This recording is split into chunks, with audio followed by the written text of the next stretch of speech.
10 साल के रिश्ते के बाद गरिमा और प्रेम की लव मैरिज हुई थी।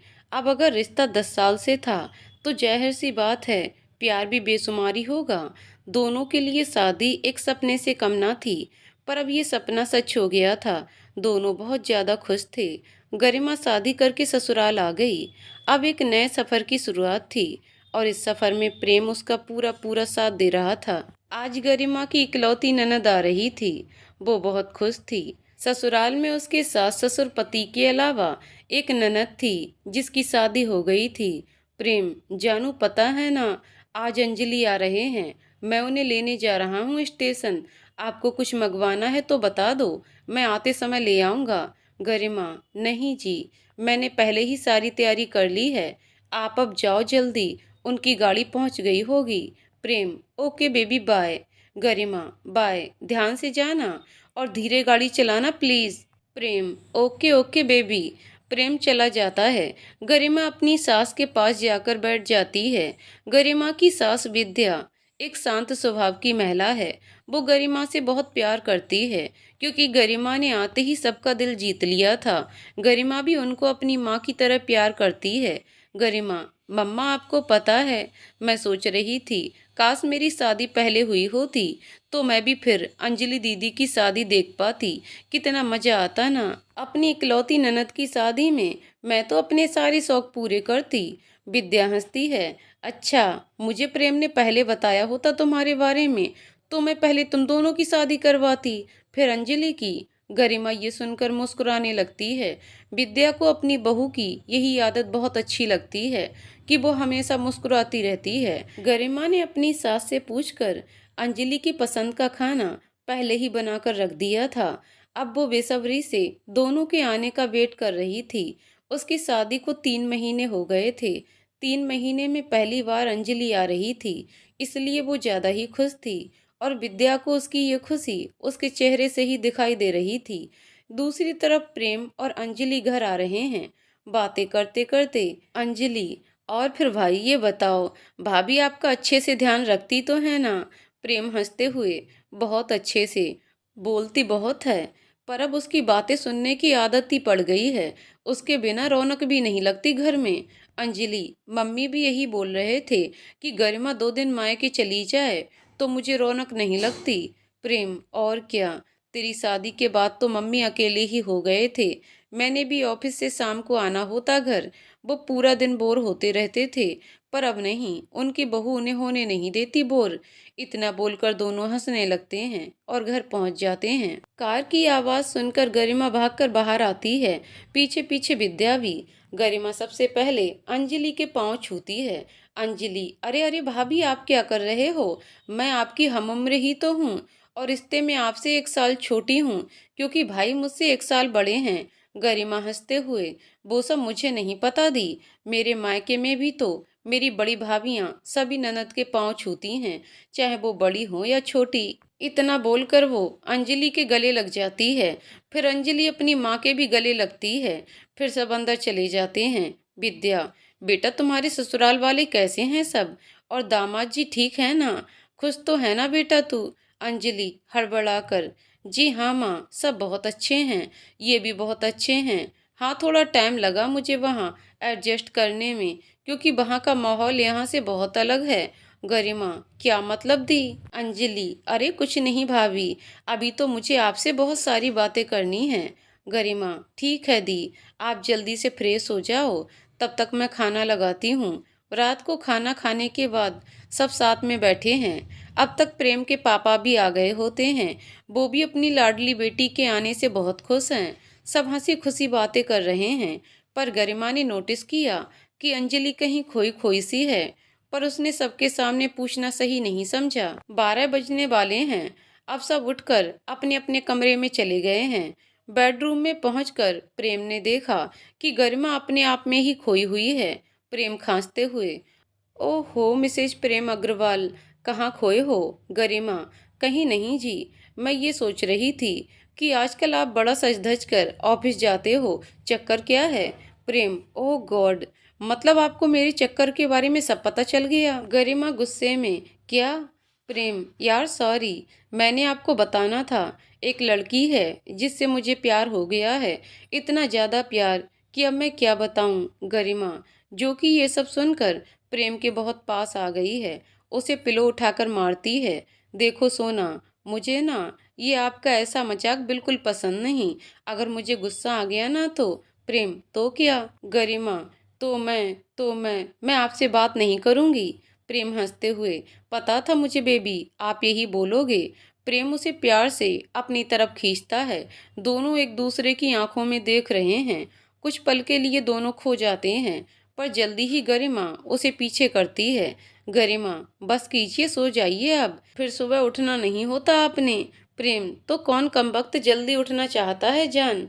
गरिमा, आपने नहीं उठना, मैंने तो उठना है ना जल्दी। प्रेम, ठीक है जनाब, आ जाओ फिर। प्रेम उसे हक करता है और लाइट ऑफ कर देता है। सुबह सब उठ चुके हैं। प्रेम और उसके पापा ऑफिस जा चुके हैं। अब तीनों औरतें घर पर हैं। विद्या और अंजलि बातें कर रही हैं। गरिमा जल्दी जल्दी काम खत्म करने में लगी है ताकि वो भी महफिल में शामिल हो सके। विद्या, गरिमा बेटा, मेरी बात सुनो। गरिमा, आई मम्मा।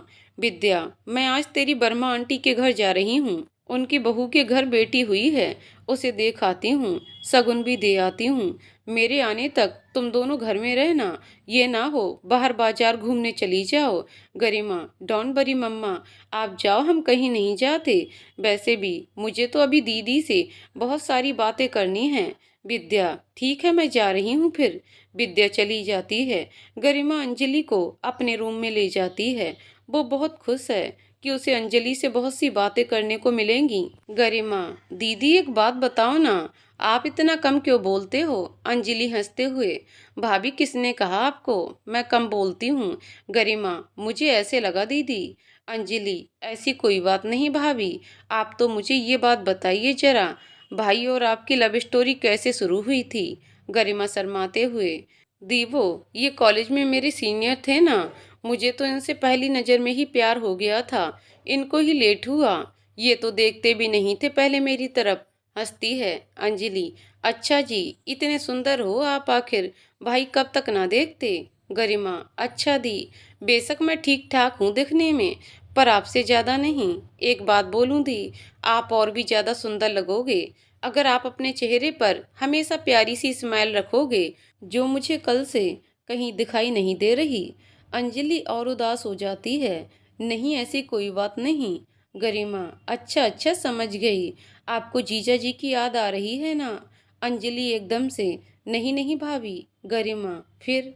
गरिमा, तो दी बताओ ना, ऐसी क्या बात है जो आप मायके में आकर भी खुश नहीं लग रहे। अंजलि, भाभी आप बहुत जिद्दी हो ना। गरिमा, वो सब मुझे नहीं पता, आप बस बताओ बात क्या है। आपको मेरी कसम। अब अंजलि को लगता उसे बताना ही पड़ेगा, नहीं तो वो पूछती ही रहेगी। वो बताना शुरू करती है। अंजलि, भाभी मेरी शादी बहुत जल्दी में हुई थी, 15 दिन में ही सगाई और फिर शादी।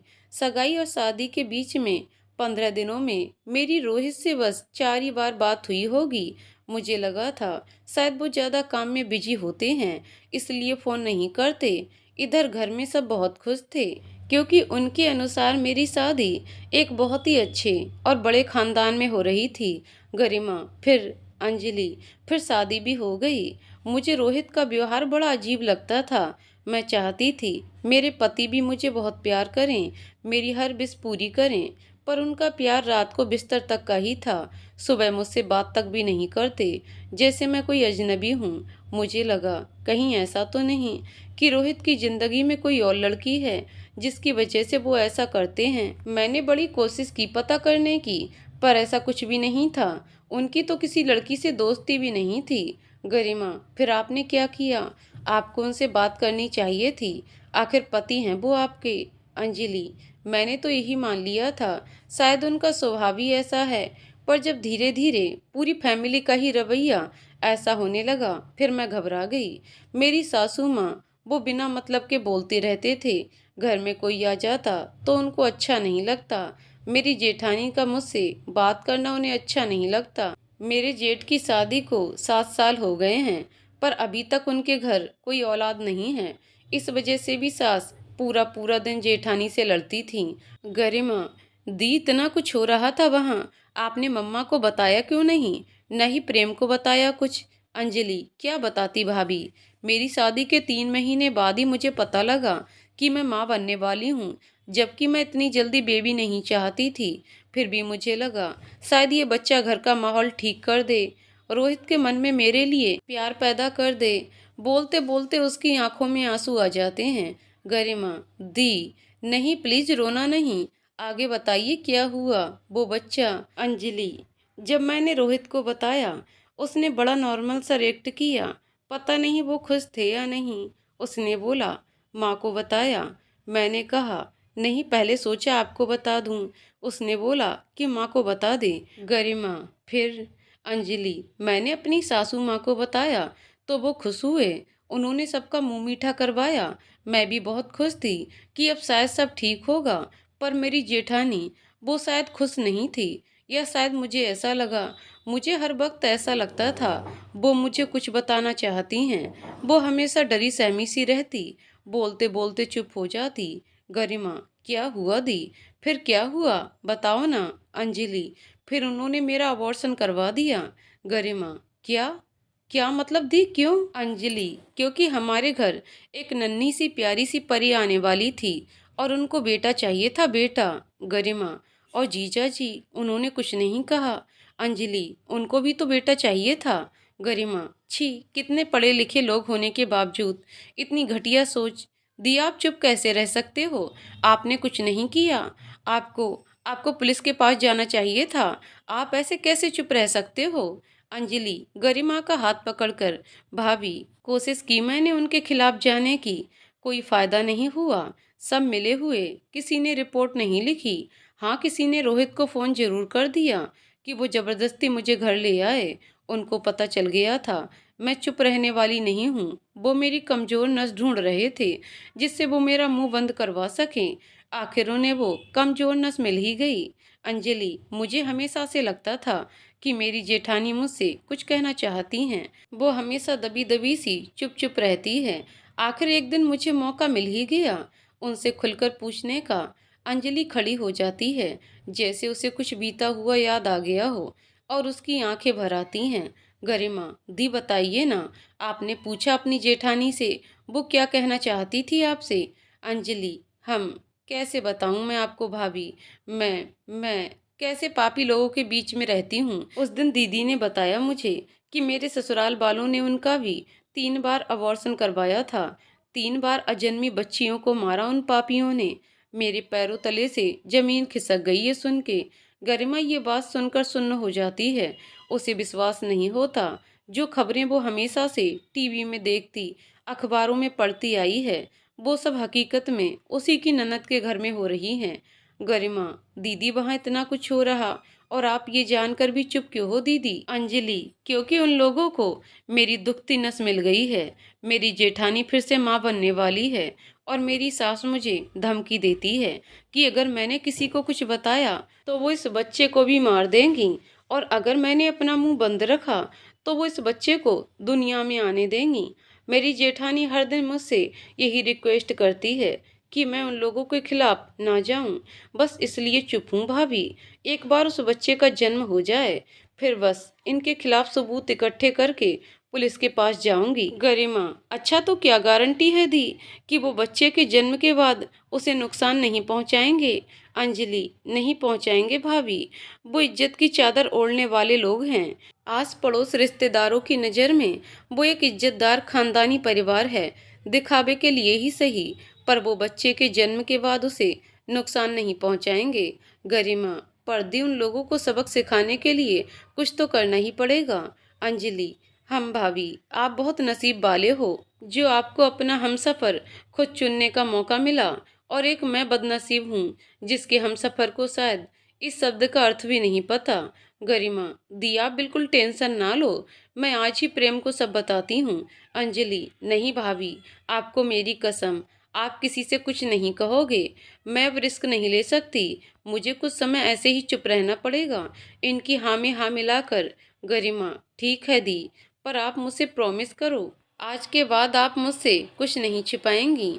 उस घर में जो हो रहा है सब मुझे बताओगे। अंजलि, प्रॉमिस भाभी।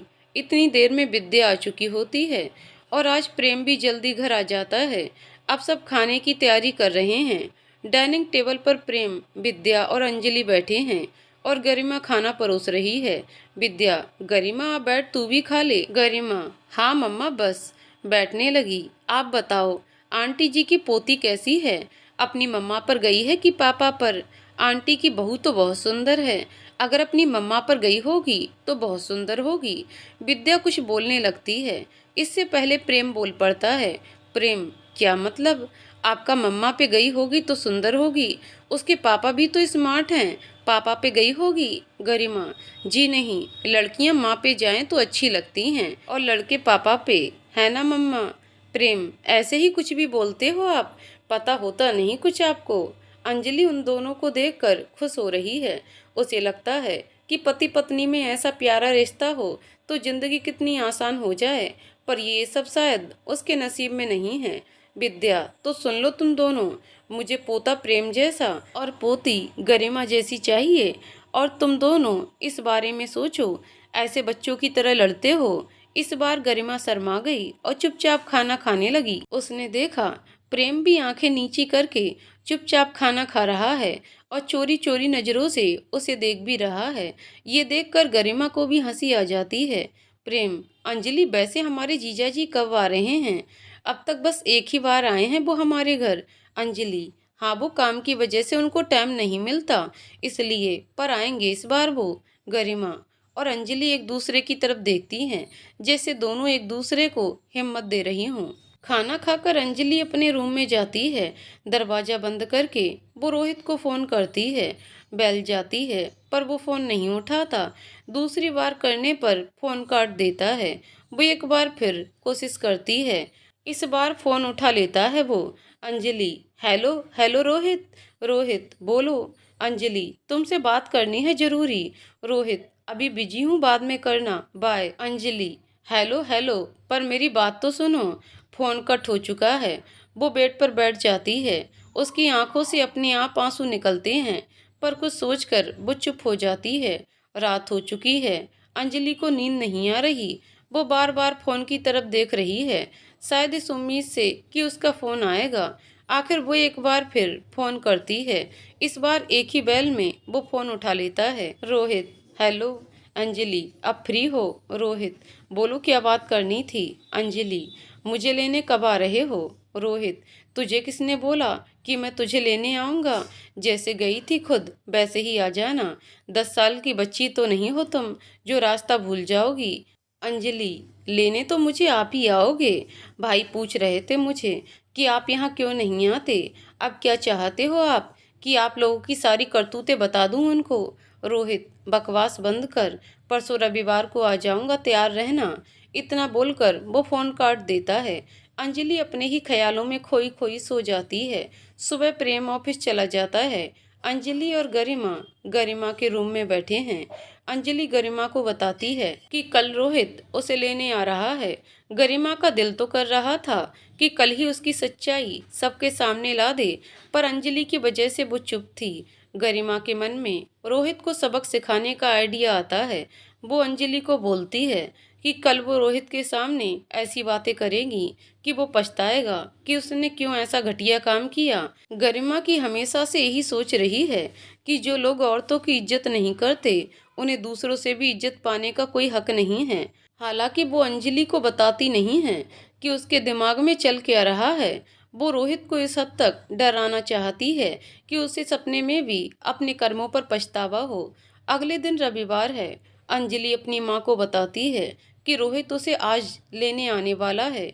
आज रविवार होने की वजह से प्रेम और उसके पापा भी खुश होते हैं कि वो भी रोहित से मिल लेंगे, पर कहीं ना कहीं अंजलि अंदर अंदर से डर रही है। उसके मन में बार बार ये बात आ रही है कि पता नहीं गरिमा के मन में क्या चल रहा है। सब बैठे टीवी देख रहे हैं, तभी दरवाजे की घंटी बजती है। गरिमा भाग कर जाती है, दरवाजा खोलती है तो सामने एक लंबा गोरे रंग रूप वाला लड़का खड़ा है, जिसको गरिमा को पहचानते देर नहीं लगती कि वो रोहित ही है, क्योंकि रोहित की तस्वीर उसने देखी हुई थी तो उसने आसानी से पहचान लिया। गरिमा, नमस्ते जीजू, आइए ना। रोहित नमस्ते। रोहित अंदर आकर अपने सास ससुर के पांव छूता है और प्रेम से हाथ मिलाता है। गरिमा उसके लिए पानी लेकर आती है। थोड़ी औपचारिक बातों के बाद वो अंजलि को तैयार होने के लिए बोलता है, पर सभी ये बोलकर उसे एक रात रहने के लिए मना लेते हैं कि कल सुबह वो जल्दी निकल जाए बेशक, ताकि वो ऑफिस पहुंच जाए, पर आज के दिन वो यहीं रुक जाए। रोहित को ना चाहते हुए भी मानना पड़ता है। रात को डिनर के बाद प्रेम रोहित को छत पर ले जाता है। गरिमा भी बहाने से अंजलि को छत पर ले जाती है। चारों ऊपर बैठे हैं। ठंडी ठंडी हवा चल रही है, पर रोहित के मन में यही चल रहा है कि कब रात खत्म हो और वो वापस जाए। गरिमा मौका देखकर बात शुरू करती है। गरिमा, जीजू और बताइए, आपका काम कैसा चल रहा है? रोहित, जी अच्छा चल रहा है। प्रेम, गरिमा आपको नहीं पता, हमारे जीजा जी बहुत सक्सेसफुल बिजनेसमैन हैं। हमारी अंजलि बहुत किस्मत वाली है जो उसे इतना अच्छा परिवार मिला।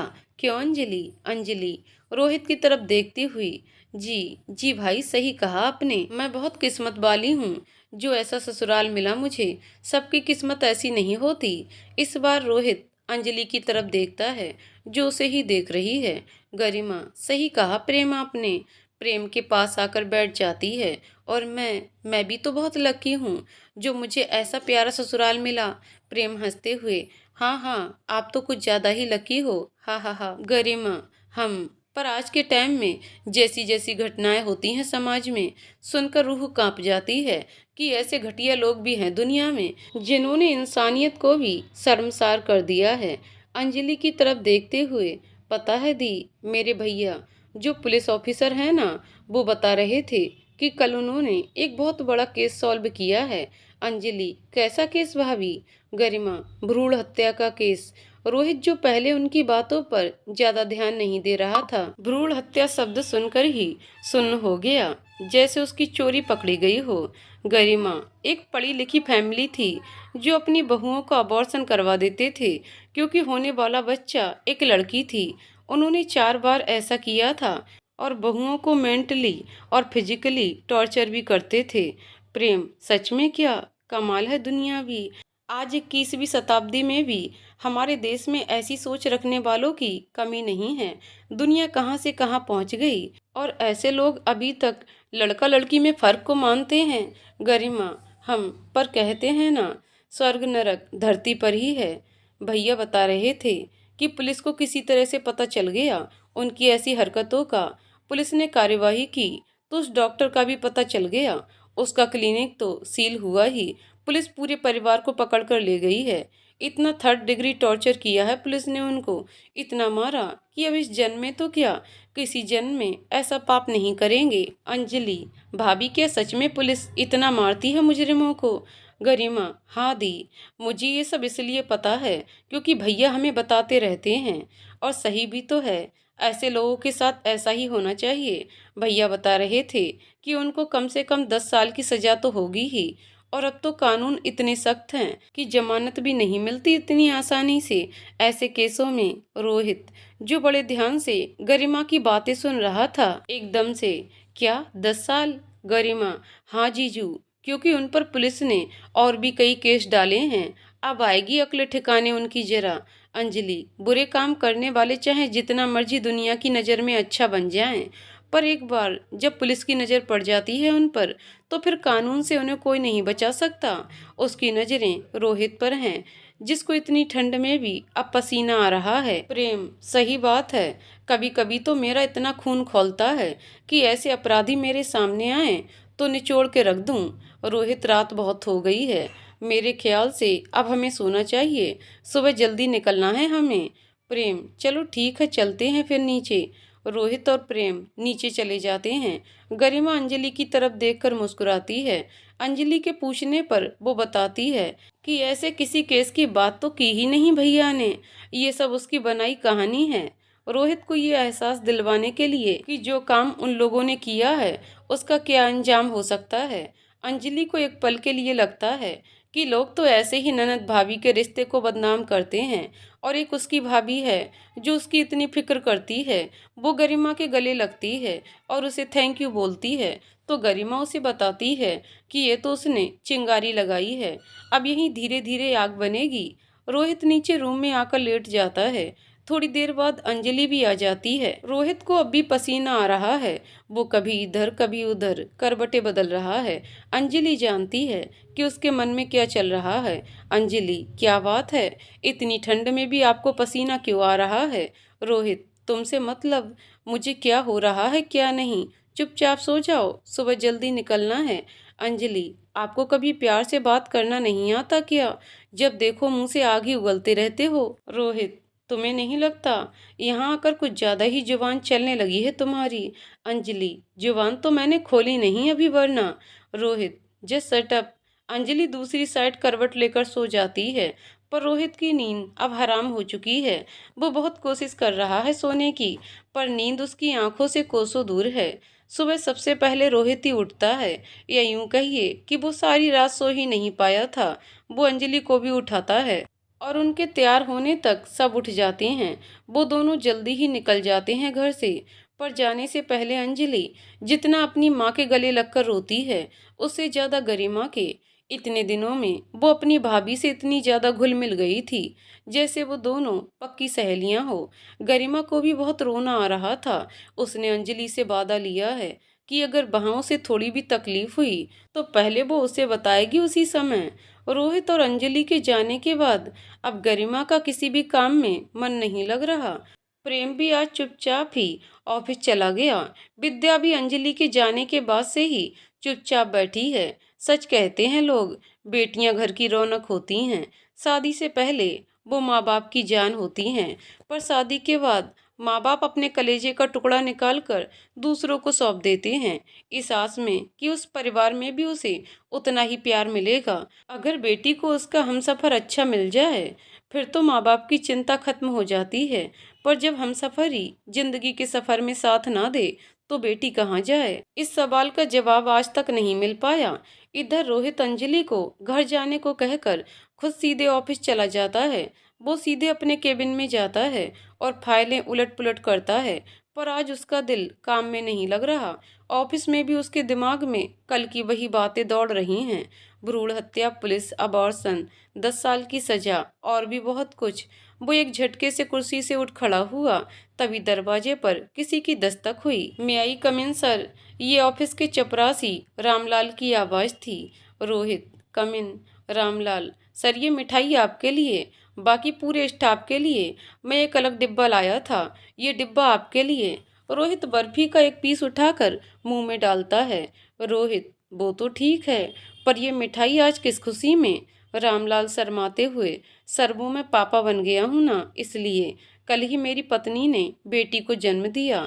भगवान की दया से माँ बेटी दोनों स्वस्थ हैं। मैं आज हाफ डे की छुट्टी पर हूँ सर। आज ही मेरी पत्नी को छुट्टी मिल जाएगी अस्पताल से। अब यहाँ से सीधे अस्पताल जाऊंगा उनको लेने। रोहित, क्या तुम्हारे घर बेटी हुई है?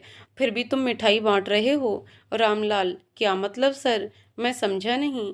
मैं बहुत खुश हूँ सर, मेरे घर लक्ष्मी आई है। बहुत प्यारी है मेरी बिटिया, पूरी मुझ पर गई है। रोहित को सोचते हुए, लक्ष्मी? रामलाल, क्या बात है सर, अभी तक आपने मुझे बधाई भी नहीं दी। रोहित, अरे नहीं नहीं, कोई बात नहीं, बधाई हो तुम्हें भी और तुम्हारी पत्नी को भी।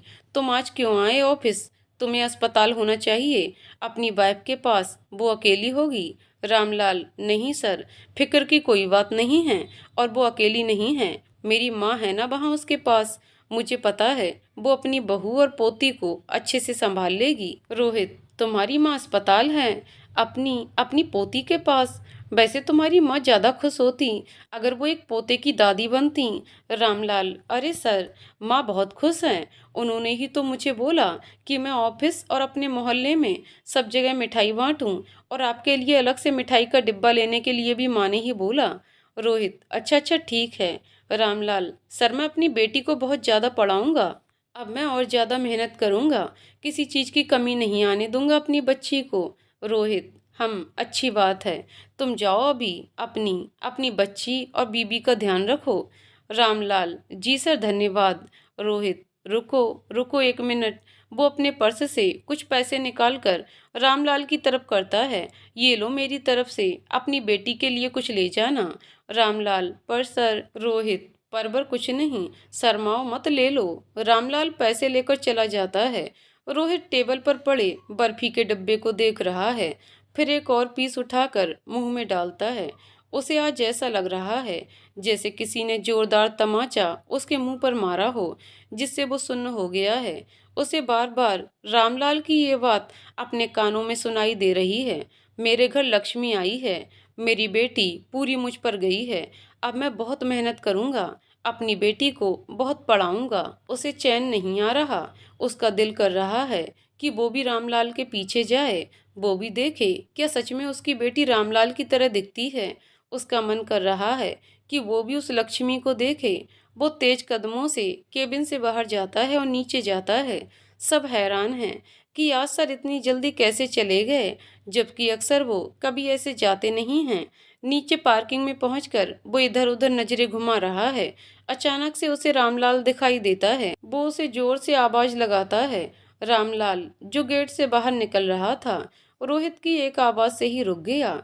रोहित ने गाड़ी स्टार्ट की और रामलाल के पास जाकर गाड़ी रोक दी। रोहित, तुम्हारी बीबी कौन से हॉस्पिटल में है? रामलाल, सर वो सिटी हॉस्पिटल। रोहित, बैठो गाड़ी में। रामलाल, पर सर मैं अस्पताल जा रहा हूँ। रोहित, पता है मुझे, बैठो तुम, मैं तुम्हें अस्पताल छोड़ दूंगा। रामलाल, पर सर आप मुझे छोड़ लें। रोहित, थोड़ी जोर से, लगता है तुम्हें सुनाई नहीं दिया मैंने क्या बोला। रामलाल चुपचाप गाड़ी में बैठ जाता है। रोहित को कुछ समझ नहीं आ रहा वो क्या कर रहा है। दोनों पूरा रास्ता चुप रहे। आखिर गाड़ी अस्पताल के बाहर आकर रुकी। रोहित पार्किंग में गाड़ी रोकता है तो रामलाल गाड़ी से उतरने लगता है। रामलाल, थैंक यू सर, मेरी वजह से आप यहाँ तक आए। रोहित, यहाँ तक का क्या मतलब? मैं तो हॉस्पिटल के अंदर भी आऊँगा तुम्हारी बेटी को देखने। रामलाल हैरान होते हुए, क्या सर, आप मेरी बेटी को देखने भी चलेंगे? रोहित, क्यों, नहीं जा सकता क्या? अगर तुम्हें कोई ऐतराज है तो नहीं जाता हूँ फिर। रामलाल, नहीं नहीं सर, ये तो मेरे लिए बहुत बड़ी बात है कि आप भी मेरे साथ चलेंगे। आइए सर। रोहित, ओके चलो। वो दोनों कार से निकलकर चल पड़ते हैं। रोहित के दिल में अजीब सी हलचल हो रही है। वो तेज तेज कदमों से आगे बढ़ रहा है। रामलाल उसके कदम से कदम मिलाने की कोशिश कर रहा है। अंत में रामलाल एक कमरे के बाहर जाकर रुकता है। वहाँ एक औरत इधर उधर चक्कर लगा रही है। ये रामलाल की माँ है। वो अपनी माँ को बताता है, उसके सर भी आए हैं बिटिया को देखने। वो बहुत खुश होती हैं। रामलाल उसे बोलता है कि वो बिटिया को लेकर आए। रामलाल की माँ तेज कदमों से अंदर जाती हैं और सो रही बच्ची को गोद में उठाकर ले आती हैं। रोहित जी कब से बेचैन हो रहा था उसे देखने के लिए। वो आगे हाथ करता है। रामलाल की माँ बच्ची उसके हाथ में दे देती हैं। रोहित ने डरते डरते बच्ची को उठाया तो है, पर वो इतनी छोटी है कि उसे डर लग रहा है कहीं वो उसके हाथ से गिर न जाए। वो एकटक बच्ची को देख रहा है। बच्ची की आंखें बंद हैं। उसके छोटे छोटे हाथों को देखकर रोहित खुश हो रहा है। वो उसका हाथ पकड़ता है तो बच्ची अपने हाथ से उसकी उंगली को पकड़ लेती है। उसकी पकड़ बहुत मजबूत है, जैसे बच्चे खिलौने को पकड़ते हैं। रोहित का दिल कर रहा है वो उसे देखता रहे बस। रोहित रामलाल की माँ से, आंटी ये आंखें कब खोलेगी, इतना सोती है क्या? रामलाल की माँ, बेटा बच्चे ज़्यादा ही सोते हैं, ये भी पूरा पूरा दिन सोती रहती है और रात को उठ जाती है। रोहित, पर मैं तो इसकी आंखें देख कर ही जाऊंगा आज।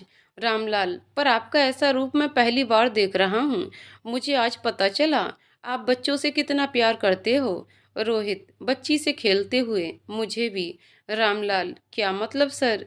रोहित, कुछ नहीं, इतनी देर में बच्ची उठ जाती है। वो धीरे धीरे अपनी आंखें खोलती है। अब रोहित के चेहरे की खुशी देखने वाली थी, जैसे उसे कुछ मिल गया हो। रोहित, ये तो सच में कितनी प्यारी है, बिल्कुल सच कहा था तुमने, ये तो पूरी अपने पापा पर गई है। हाँ सच में, तुम पर ही, ये देखो देखो तुम भी। रामलाल, हाँ जी सर, ये मेरे पर ही गई है। देखना सर, आपकी बेटी भी आपके जैसी ही होगी। रोहित, मेरी बेटी मेरे जैसी? कुछ सोचते हुए, हाँ हाँ, वो मेरे जैसी ही होगी। रोहित इतना खुश है, उसे लग रहा है कि वो पता नहीं कितने सालों बाद इतना खुश हुआ है। बच्ची ने अभी भी उसकी उंगली पकड़ी हुई है। वो अपनी छोटी छोटी आंखों से उसे देख रही है और रोहित भी उससे खेल रहा है। रामलाल और उसकी माँ हैरानी से दोनों को देख रहे हैं और खुश हो रहे हैं। अचानक रोहित का फोन बजता है। वो बच्ची रामलाल को पकड़ाता है। फोन अंजलि का था। वो उसे बताता है कि वो अस्पताल में है और थोड़ी देर तक घर आ रहा है। अंजलि बहुत हैरान है। आज पहली बार रोहित ने उससे कितने अच्छे से बात की। आज उसकी आवाज में पहले की तरह रूखापन नहीं था। वो दिल ही दिल में बहुत खुश हो रही थी। अब वो बेसब्री से उसका वेट कर रही है, क्योंकि वो उसका ये रूप सामने से भी देखना चाहती है। वो गरिमा को फोन करती है तो गरिमा एक ही रिंग में फोन उठा लेती है। अंजलि, हेलो भाभी, आपको पता है आज क्या हुआ? गरिमा, क्या हुआ दी? आप बहुत खुश लग रहे हो। अंजलि, भाभी 1 साल में पहली बार रोहित ने मुझसे इतने अच्छे से बात की। मुझे विश्वास नहीं हो रहा उनका ये रूप भी है। गरिमा, अरे वाह, लगता है जीजा जी पर हमारी बातों का असर हो गया। अंजलि, नहीं भाभी, मुझे तो लग रहा बात कुछ और ही है, पर क्या समझ नहीं आ रहा कुछ। चलो वेट करती हूँ उनके आने का। गरिमा, ठीक है दी, मुझे बताना जरूर। Okay bye, take care. Anjali बार बार दरवाजे की तरफ देख रही है। आज घर में कोई नहीं है। उसकी सास किसी रिश्तेदार के यहाँ गई है और उसके जेठ जेठानी डॉक्टर के पास। वो घर में अकेली है। दरवाजे की घंटी बजती है। वो भागकर जाकर दरवाजा खोलती है। सामने रोहित खड़ा है। आज वो उसकी तरफ देखकर मुस्कुरा रहा है। आज वो पहले की तरह उसे अनदेखा करके अंदर भी नहीं गया। दोनों ही एक दूसरे को देख रहे हैं। अब वो थोड़ी झेप गई। वो साइड हुई तो रोहित अंदर आया। रोहित सोफे पर जाकर बैठ जाता है। अंजलि पानी लेकर आती है और ट्रे उसके आगे करती है। Rohit, thank you. अंजलि, आज आप इतनी जल्दी आ गए। और आप बता रहे थे कि आप हॉस्पिटल में हैं, सब ठीक तो है ना? किसी एम्प्लॉय की तबीयत खराब हो गई थी क्या? रोहित, नहीं, किसी की तबीयत खराब नहीं हुई। अंजलि, फिर? रोहित, अंजलि, मुझे तुम्हें कुछ बताना है, पर मैं बहुत थक गया हूँ। पहले मैं फ्रेश हो जाऊँ। तुम प्लीज मेरे लिए 1 कप चाय बना दो। अंजलि, ठीक है। वो किचन की तरफ जाती है। आज उसे लग रहा है बहुत कुछ अच्छा होने वाला है। रोहित का ये रूप वो भी आज ही देख रही थी। कुछ देर बाद रोहित अपने रूम में बेड पर बैठा कुछ सोच रहा है। तभी अंजलि चाय लेकर आती है। थोड़ी देर तक दोनों चुप हैं। रोहित चाय पीकर कप टेबल पर रख देता है। अब उसे थोड़ा हल्का फील हो रहा है। उसे समझ नहीं आ रही वो कहाँ से बात शुरू करे। अचानक वो अंजलि के दोनों हाथ अपने हाथों में लेता है और उसकी तरफ मुंह करके बैठ जाता है। रोहित, अंजलि, मुझे माफ कर दो प्लीज। अंजलि, क्या हुआ? आप ऐसा क्यों बोल रहे हो? आपको मुझसे माफी मांगने की क्या जरूरत पड़ गई आज? रोहित, मैंने तुम्हें बहुत दुख दिए हैं ना। एक पत्नी को जो सम्मान मिलना चाहिए मैंने तुम्हें कभी नहीं दिया। फिर भी तुमने हमेशा मेरा ख्याल रखा, मेरी फिक्र करी, और बदले में मैंने क्या दिया? अंजलि, रोहित, इन सब बातों का अब क्या मतलब है? रोहित, मुझे नहीं पता। मैं बस इतना जानता हूँ कि मैं तुम्हारा गुनहगार हूँ, और मैंने तो अपनी माँ की बातों में आकर अपनी ही बच्ची को मार दिया। मेरी अपनी बच्ची को, हमारी बच्ची को। मुझे पता है इस बात के लिए तुम मुझे कभी माफ नहीं करोगी। रोहित की आंखों में आंसू आ जाते हैं। वो देखता है अंजलि भी रो रही है। रोहित अंजलि के पैरों के पास बैठकर उसकी गोद में सर रख देता है। रोहित, प्लीज अंजलि, प्लीज मुझे माफ कर दो। मुझे मेरी गलती का एहसास हो गया है। अब मैं खुद को बदलना चाहता हूँ। मैं एक अच्छा पति, एक अच्छा पिता और एक अच्छा इंसान बनना चाहता हूँ। पर ये सब तुम्हारे साथ के बिना मुमकिन नहीं है। सिर्फ तुम ही मेरे जैसे इंसान को बदल सकती हो। बोलो तुम अंजलि, तुम मेरा साथ दोगी ना? मेरा साथ? अंजलि रोते हुए, हाँ, मैं हमेशा आपका साथ दूंगी, हमेशा। बस मुझसे वायदा करो कि आप हमेशा ऐसे ही रहोगे। रोहित, मैं वायदा करता हूँ, मैं हमेशा तुम्हारा साथ दूंगा, चाहे कुछ भी हो जाए। रोहित अंजलि को सब बताता है कि कैसे रामलाल की बातों ने उसे अंदर तक झकझोर दिया। रोहित, अंजलि, तुम्हें पता है वो बच्ची ना सच में रामलाल की तरह है, इतनी प्यारी, इतनी मासूम। और तुम्हें पता है उसने मेरी उंगली इतनी कस के पकड़ ली थी, छोड़ ही नहीं रही थी। कुछ सोचकर, अगर हमारी बेटी जिंदा होती तो वो भी इतनी प्यारी होती मेरी तरह। या शायद तुम्हारी तरह। पर मैंने तो अपनी बच्ची को। रोहित नीचे बैठकर रो रहा है। उसके आंसू आज अंजलि से देखे नहीं जा रहे। वो उसे उठाती है, आंसू साफ करती है और रोहित किसी बच्चे की तरह फिर उसकी गोद में सिर रख देता है। आज दोनों का ही मन एक दूसरे के लिए प्यार से भर रहा है। ऐसे लग रहा जैसे उनकी शादी 1 साल पहले नहीं, आज ही हुई है। और सही मायनों में तो शायद आज ही उन दोनों को अपना हमसफर मिला है।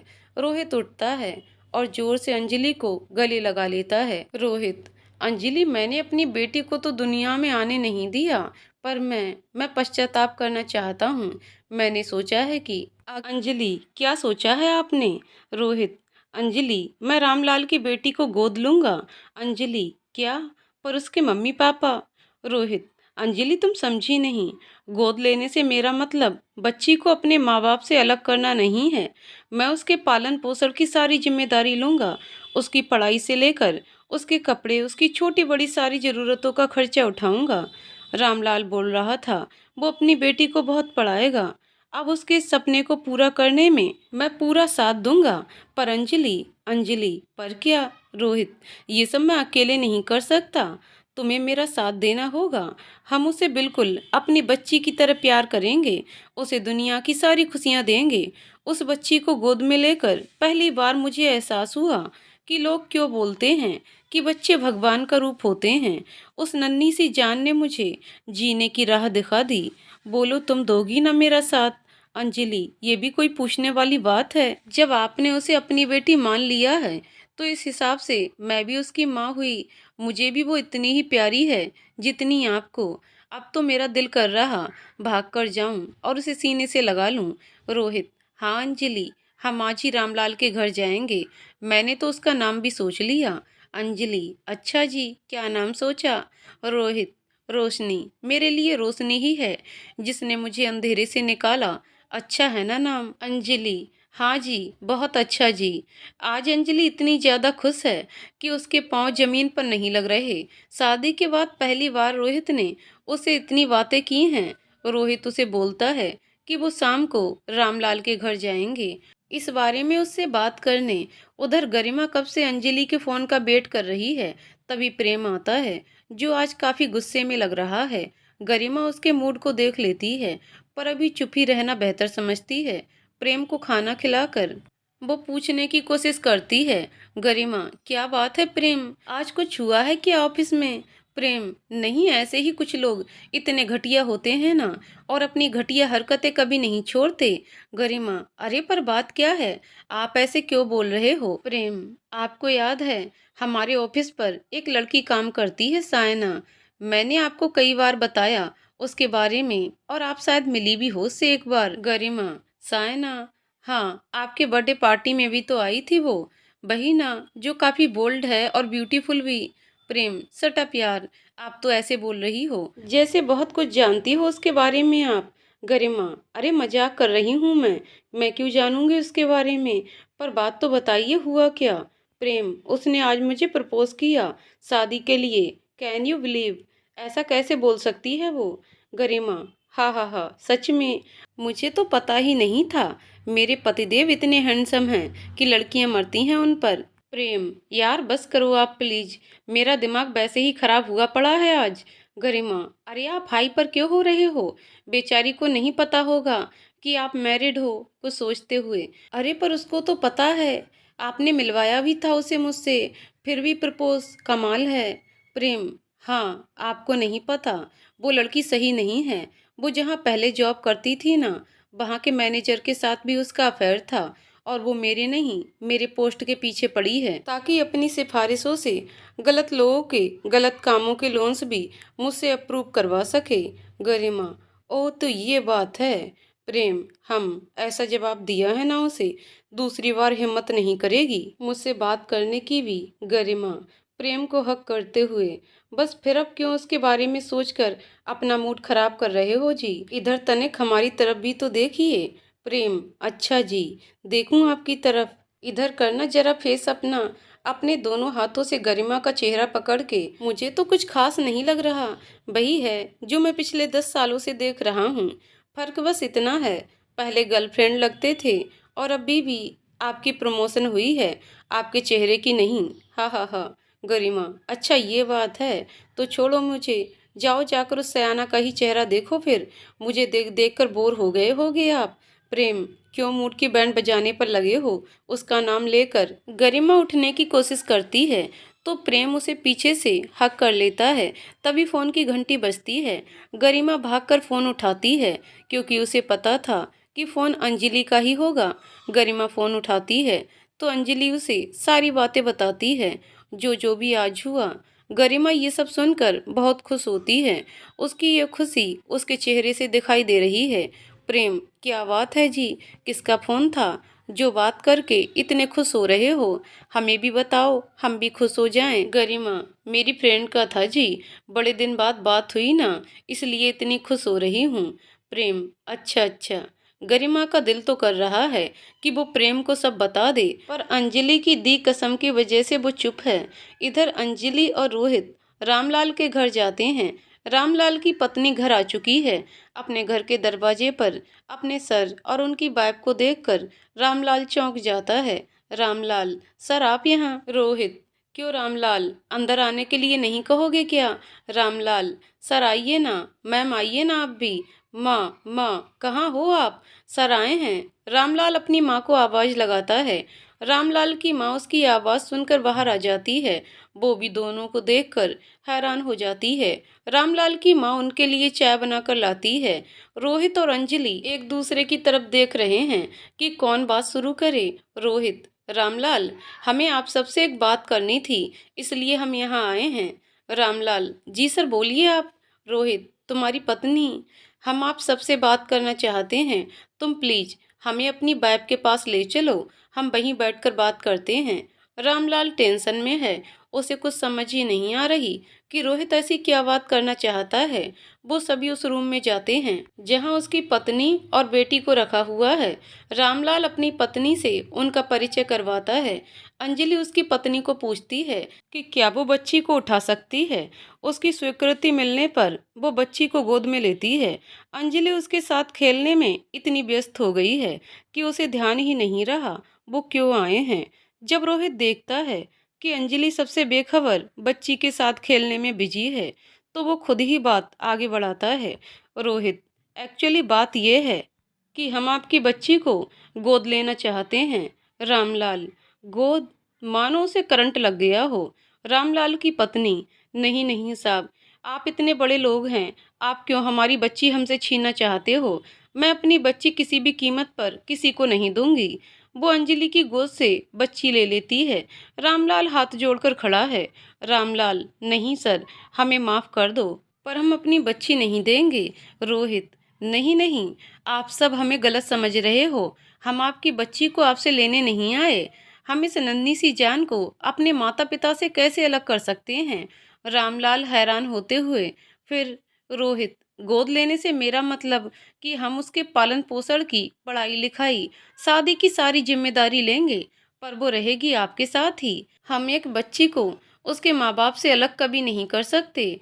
ये सब सुनकर रामलाल, उसकी पत्नी और माँ बहुत खुश हो जाते हैं। रामलाल की माँ का कहना है कि हर बच्चा अपना भाग्य साथ लेकर आता है।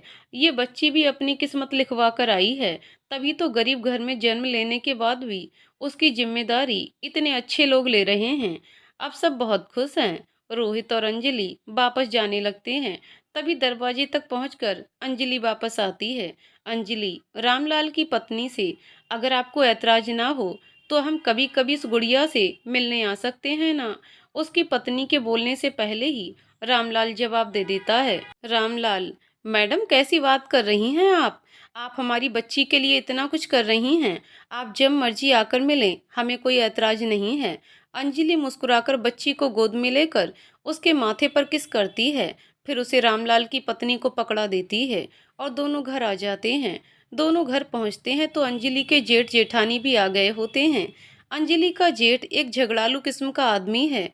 जो मूड अच्छा हो तो सही रहता, पर जब गुस्से में होता तो लड़ाई झगड़े पर उतारू हो जाता। इसलिए कभी रोहित की अपने भाई से बनी नहीं।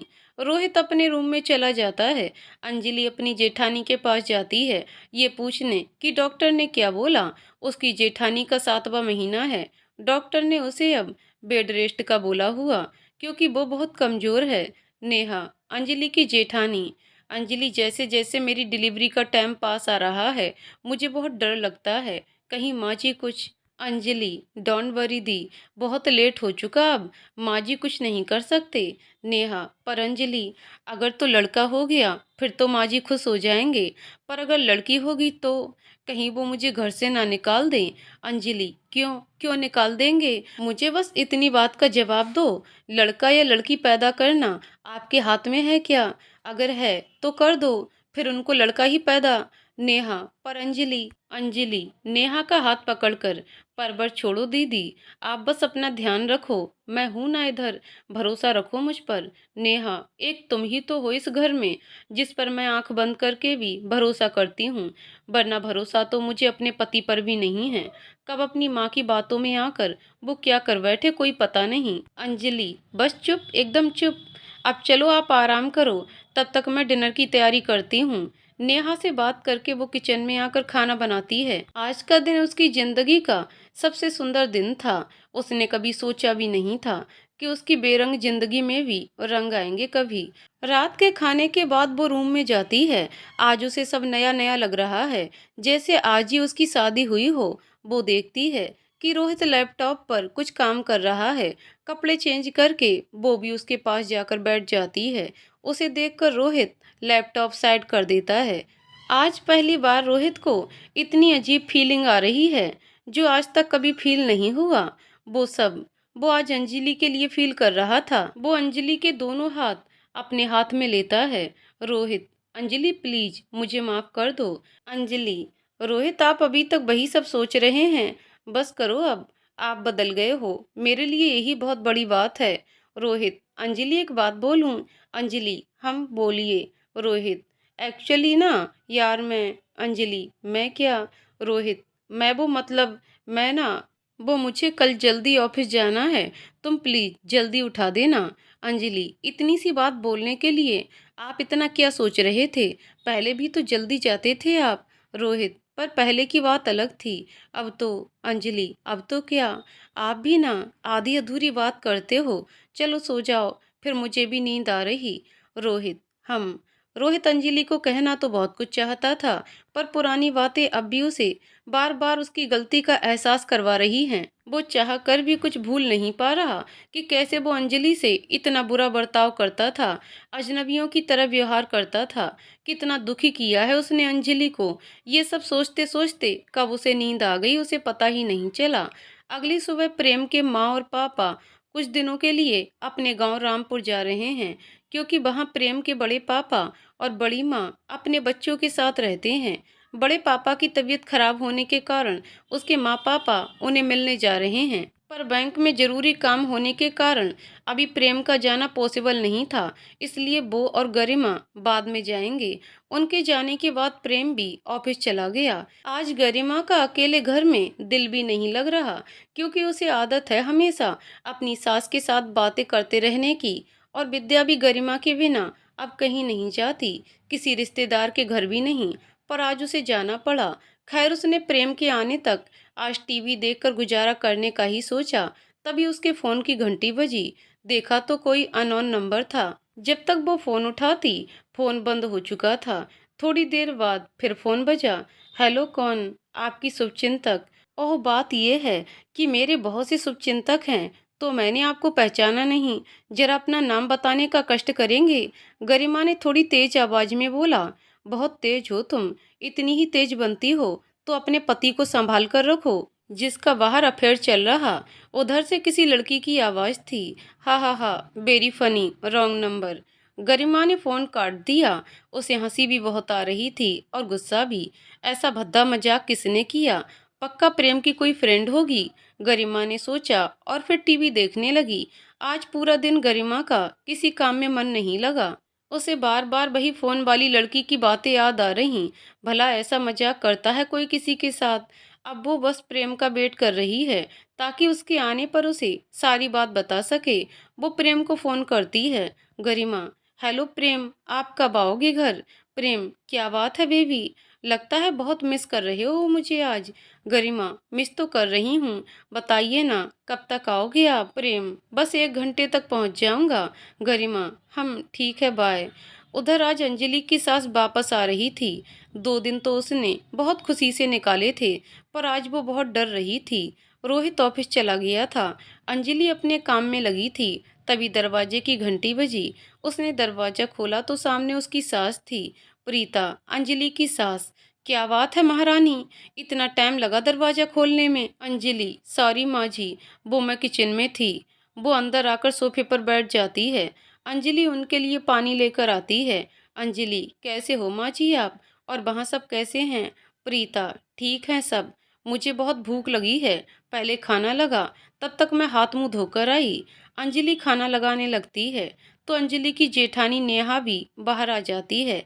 नेहा उसे ये बोलकर अंदर भेज देती है कि आपको डॉक्टर ने बेड रेस्ट बोला है, आप आराम करो। वो अपनी सास को खाना खिलाती है और फिर अपने रूम में चली जाती है।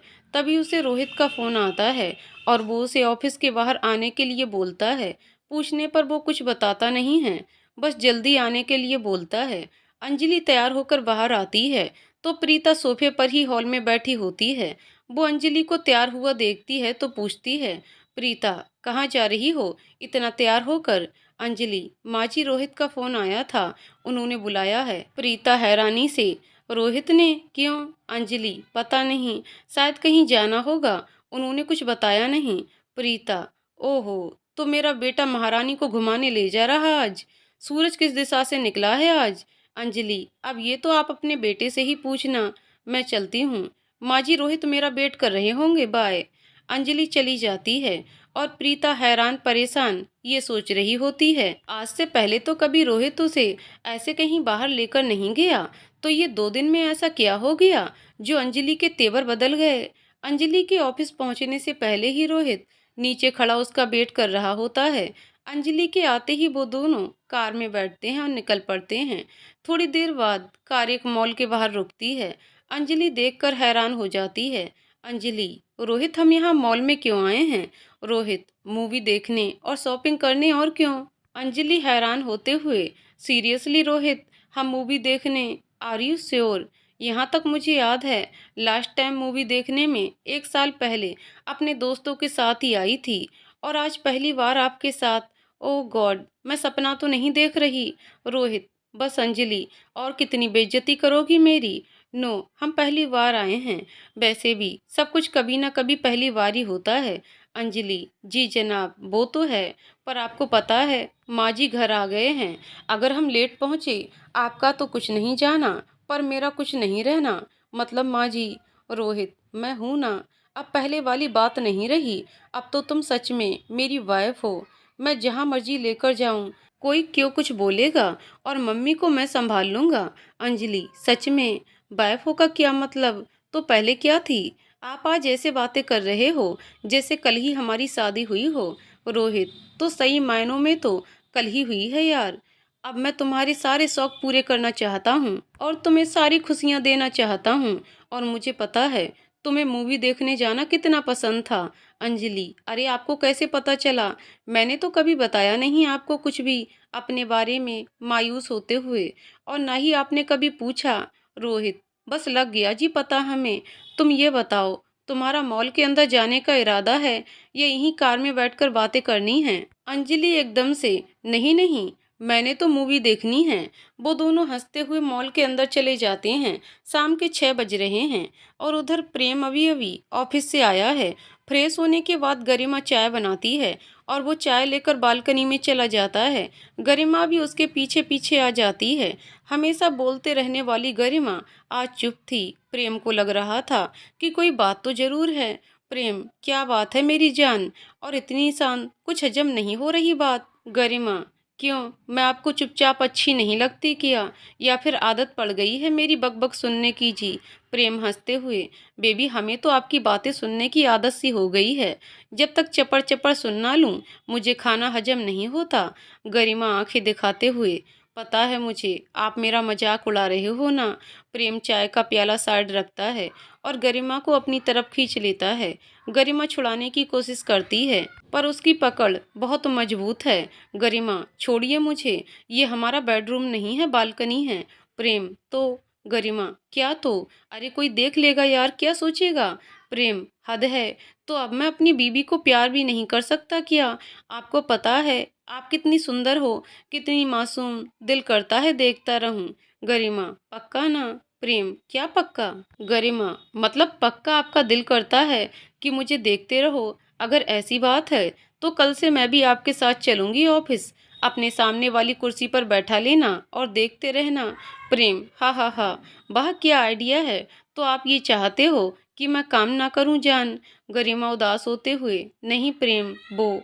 प्रेम उसके चेहरे को अपने दोनों हाथों में पकड़ता है और उसकी आंखों में देखते हुए, प्रेम इधर देखो मेरी आंखों में।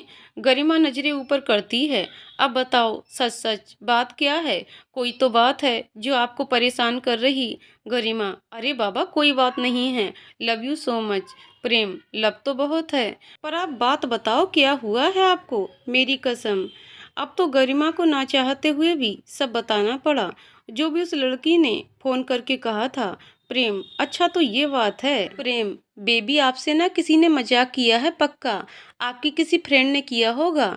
गरिमा, मुझे तो लगता है कि आपके किसी फ्रेंड ने किया होगा पक्का। बाय द वे, अगर ये सब सच हुआ तो? प्रेम, हा हा हा, तो आप क्या करोगी? गरिमा, जान निकाल लूंगी। प्रेम, किसकी, उसकी या मेरी? गरिमा, उसकी। प्रेम, हा हा हा, आय हाय क्या बात है। गरिमा, चलो चलो रेस्ट करो जाकर, अब मैं खाना बना लूं। प्रेम अपने रूम में चला जाता है और गरिमा खाना बनाने लगती है। और उधर अंजलि और रोहित 9 बजे मूवी खत्म होने के बाद घर के लिए निकलते हैं।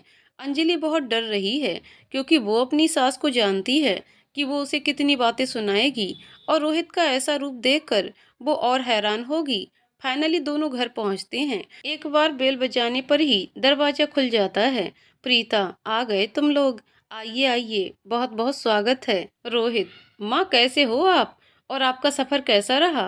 प्रीता, मेरा तो अच्छा था बेटा, तुम दोनों का सफर कैसा रहा आज? क्यों अंजलि, बहुत सुहाना रहा होगा ना, पहली बार पति के साथ बाहर जो गई। अंजलि, जी माँ जी बहुत अच्छा था। अंजलि ने भी तुनक का जवाब दिया और अंदर चली गई। प्रीता ने रोहित को खाने के लिए पूछा तो उसने बताया कि वो दोनों बाहर से खाना खाकर आए हैं। ये सुनकर तो प्रीता को काटो तो खून नहीं, अब तो उसे विश्वास हो गया था कि उसकी बहू ने 2 दिन में उसके बेटे पर कोई जादू कर दिया है। अगले दिन सुबह हर रोज की तरह प्रेम ऑफिस चला गया और गरिमा आज भी अकेली थी घर में। और उधर रोहित की पूरी फैमिली एक साथ नाश्ता कर रही है, सिवाय अंजलि की जेठानी के। अंजलि सबको नाश्ता परोसने के बाद नेहा के लिए नाश्ता उसके कमरे में ले गई। अंजलि की गैर मौजूदगी में उसकी सास ने रोहित से बात करनी चाहिए। प्रीता, रोहित बेटा क्या बात है, कल से देख रही हूँ तुम कुछ बदले बदले से लग रहे हो। रोहित हंसते हुए, अरे नहीं माँ, बस ऐसे ही। प्रीता, कोई तो बात है बेटा, बड़े खुश लग रहे हो। रोहित, क्यों माँ, मैं खुश अच्छा नहीं लगता क्या? प्रीता, राम राम, कैसी बातें कर रहे हो बेटा, मैं तो बहुत खुश हूँ कि तुम खुश हो, पर हमें भी तो पता होनी चाहिए ना बात खुशी की। रोहित, अरे माँ, बस ये समझ लीजिए आपका बेटा अंधेरे में जी रहा था, जिंदगी में एक रोशनी आई और जिंदगी खुशहाल हो गई। प्रीता, पर? रोहित, परवर कुछ नहीं माँ, बस यही बात है और कुछ नहीं। इतने में अंजलि आ गई। रोहित, अंजलि बैठो ना, तुम भी नाश्ता करो हमारे साथ। अंजलि, आप लोग करो पहले, बस फिर करती हूँ मैं भी। रोहित, अरे बैठो ना। रोहित उसका हाथ पकड़कर उसे बैठा लेता है। प्रीता हैरानी से कभी रोहित की तरफ तो कभी अंजलि की तरफ देख रही होती है। रोहित का भाई, जो अभी तक इन लोगों की बातों को इग्नोर कर कर खाना खा रहा था, वो भी रोहित की इस हरकत से हैरान रह गया। जो रोहित अपनी बीवी से सीधे मुंह बात तक नहीं करता था, उसे आज अचानक अपनी वाइफ पर बहुत प्यार आ रहा है।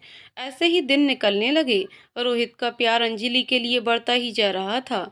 वो अब अपनी माँ को भी अंजलि को कुछ नहीं बोलने देता था, पर अंजलि की सास अंदर ही अंदर अंजलि से और नफरत करने लगी थी। उधर अंजलि की जेठानी का 7वां महीना खत्म होने वाला था, कुछ दिन ही बाकी थे और अब अंजलि उसका और ज़्यादा ध्यान रखने लगी थी। पर लास्ट 20 दिनों में गरिमा को उस लड़की का फ़ोन 3 बार आ चुका था, पर गरिमा हर बार इग्नोर करती रहती। आज अंजलि सुबह से काम में लगी थी, उसे 1 मिनट भी रेस्ट को नहीं मिला था। इतने में नेहा के कमरे से चिल्लाने की आवाज़ आई। ये नेहा की आवाज़ थी। अंजलि भाग कर गई। प्रीता भी उसके पीछे पीछे थी। नेहा को पेट में बहुत तेज दर्द हो रहा था। वो दर्द से तड़प रही थी और उसकी सास नौटंकी बोलकर अपने कमरे में चली गई। अंजलि ने रोहित को फोन किया तो वो जल्द ही ऑफिस से वापस आ गया। रोहित और अंजलि नेहा को अस्पताल ले गए। उसकी हालत खराब थी। डॉक्टर ने बोला कि 7वें महीने में ही ऑपरेशन करना होगा, नहीं तो ज़्यादा प्रॉब्लम हो जाएगी। रोहित ने अपनी मम्मी को फ़ोन किया तो लोग दिखावे के लिए वो भी अस्पताल आ गईं। नेहा का पति शहर से बाहर था। ऑपरेशन स्टार्ट हो चुका था। तीनों बाहर वेट कर रहे थे। नेहा की हालत सच में बहुत खराब थी। इसी वजह से अंजलि को टेंशन हो रही थी। काफी टाइम बाद बच्चे के रोने की आवाज सुनकर अंजलि की जान में जान आई। इतने में नर्स बाहर आई। नर्स, बधाई हो। प्रीता, बधाई? मतलब मेरे घर पोता हुआ है? हे भगवान, लाख लाख धन्यवाद आपको। मेरे घर का चिराग आ गया। नर्स, नहीं आंटी, आपके घर पोती हुई है। बहुत बहुत बधाई हो आप सबको। अंजलि और रोहित एक साथ। सच?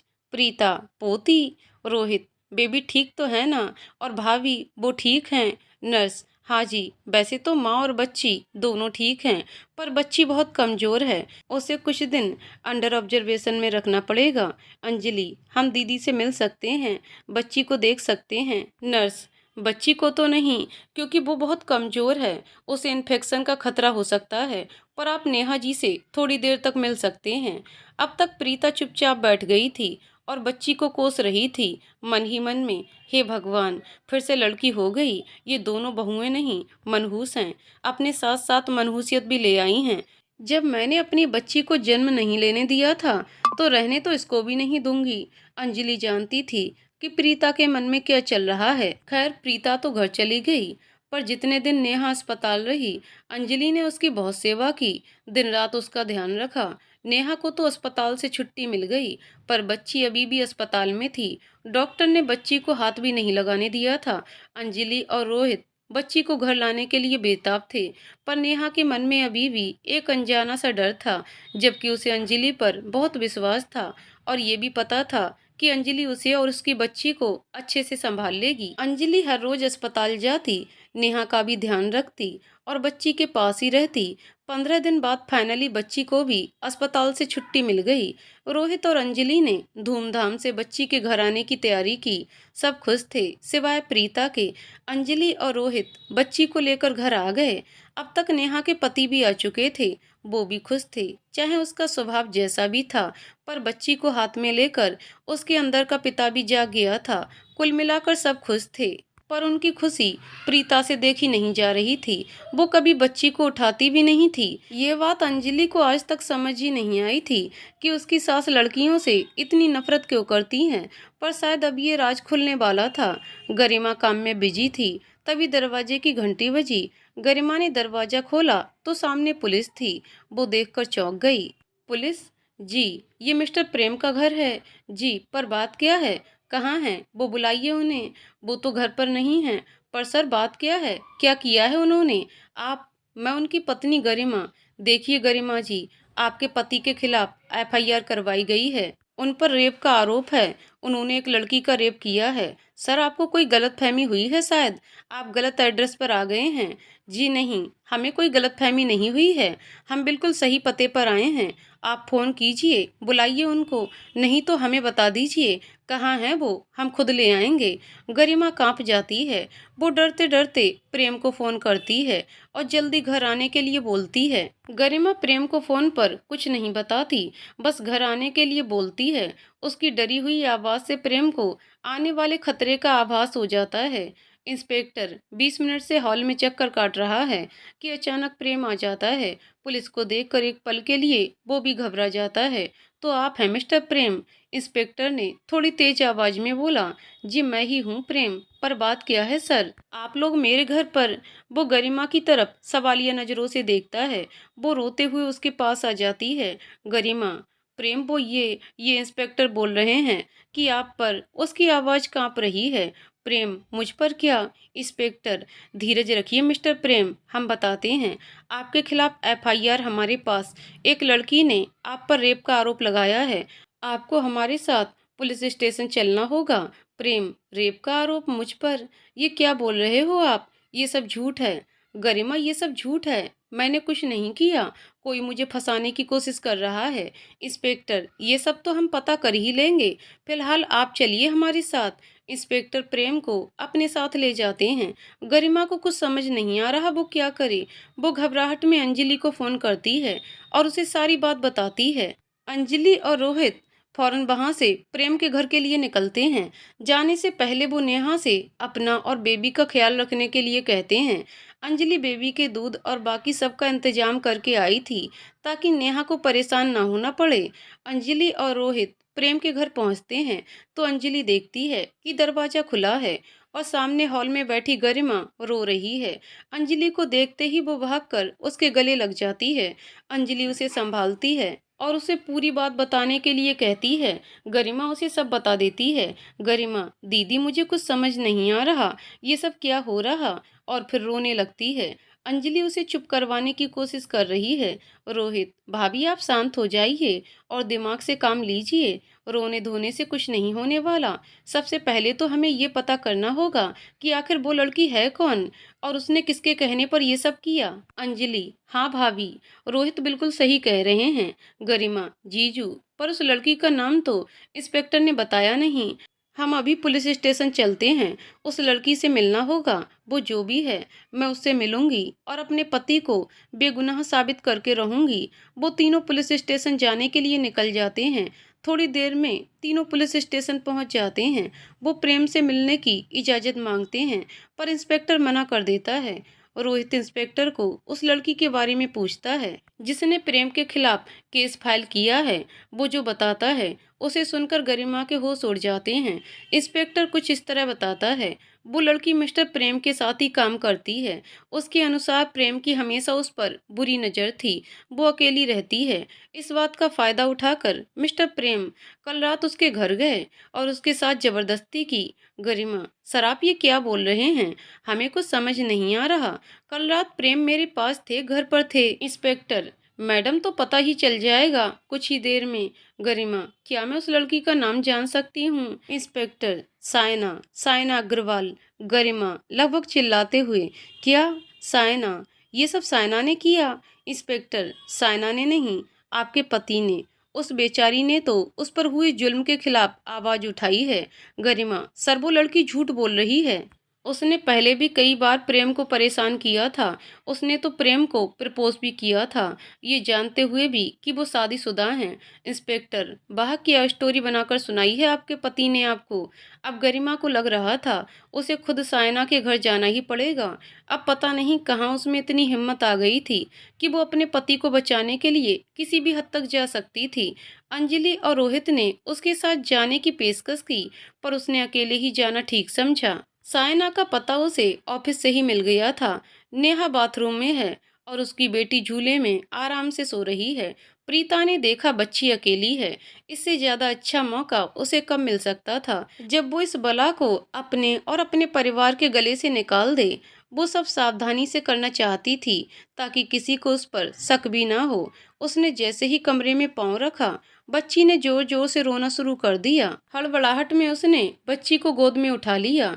वो बच्ची को पुचकार कर चुप कराने लगी। नेहा को आवाज आ रही थी। वो अंदर ही अंदर खुश हो रही थी कि आज उसकी सास उसकी बच्ची के पास है। माँ जी, आप हो बेबी के साथ?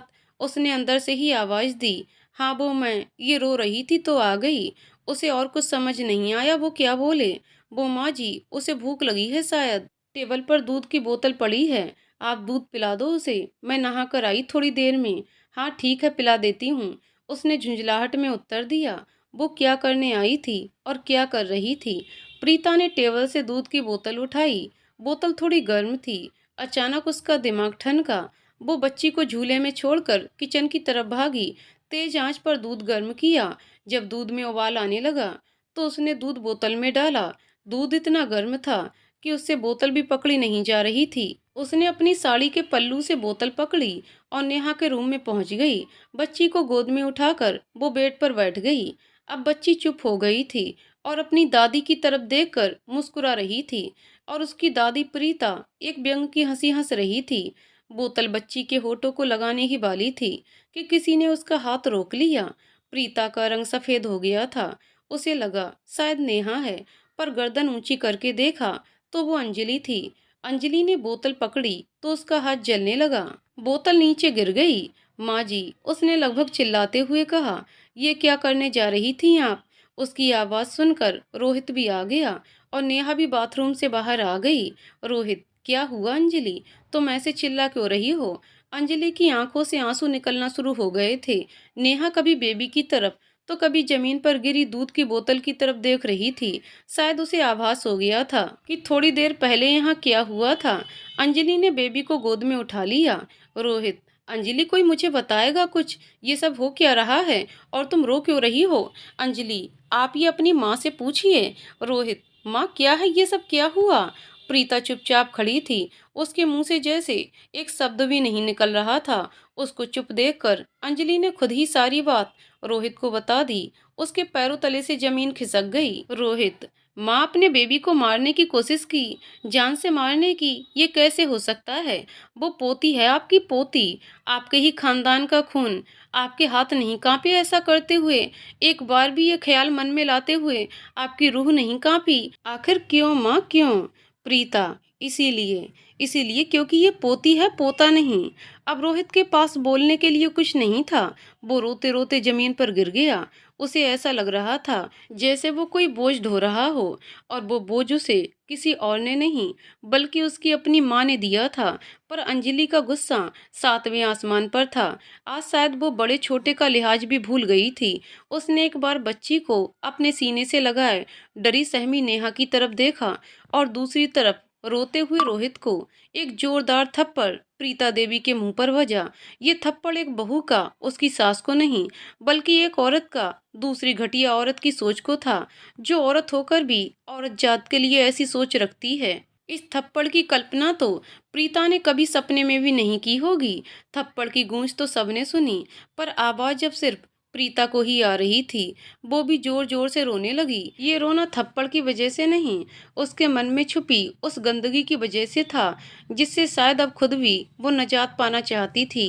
प्रीता, मुझे माफ कर दो बच्चों, माफ कर दो। मैं एक की गलती की सजा सबको देने लगी थी, पर ये भूल गई कि हर इंसान को भगवान ने अलग अलग बनाया है। मेरे जीवन में जो हुआ उसी नज़रिए से हर चीज़ देखने लगी थी। आप सबको क्या लगता है ये जो मैं लड़कियों से इतनी नफरत करती हूँ ये बेवजह है? हर जुल्म के पीछे की कहानी दर्दनाक होती है।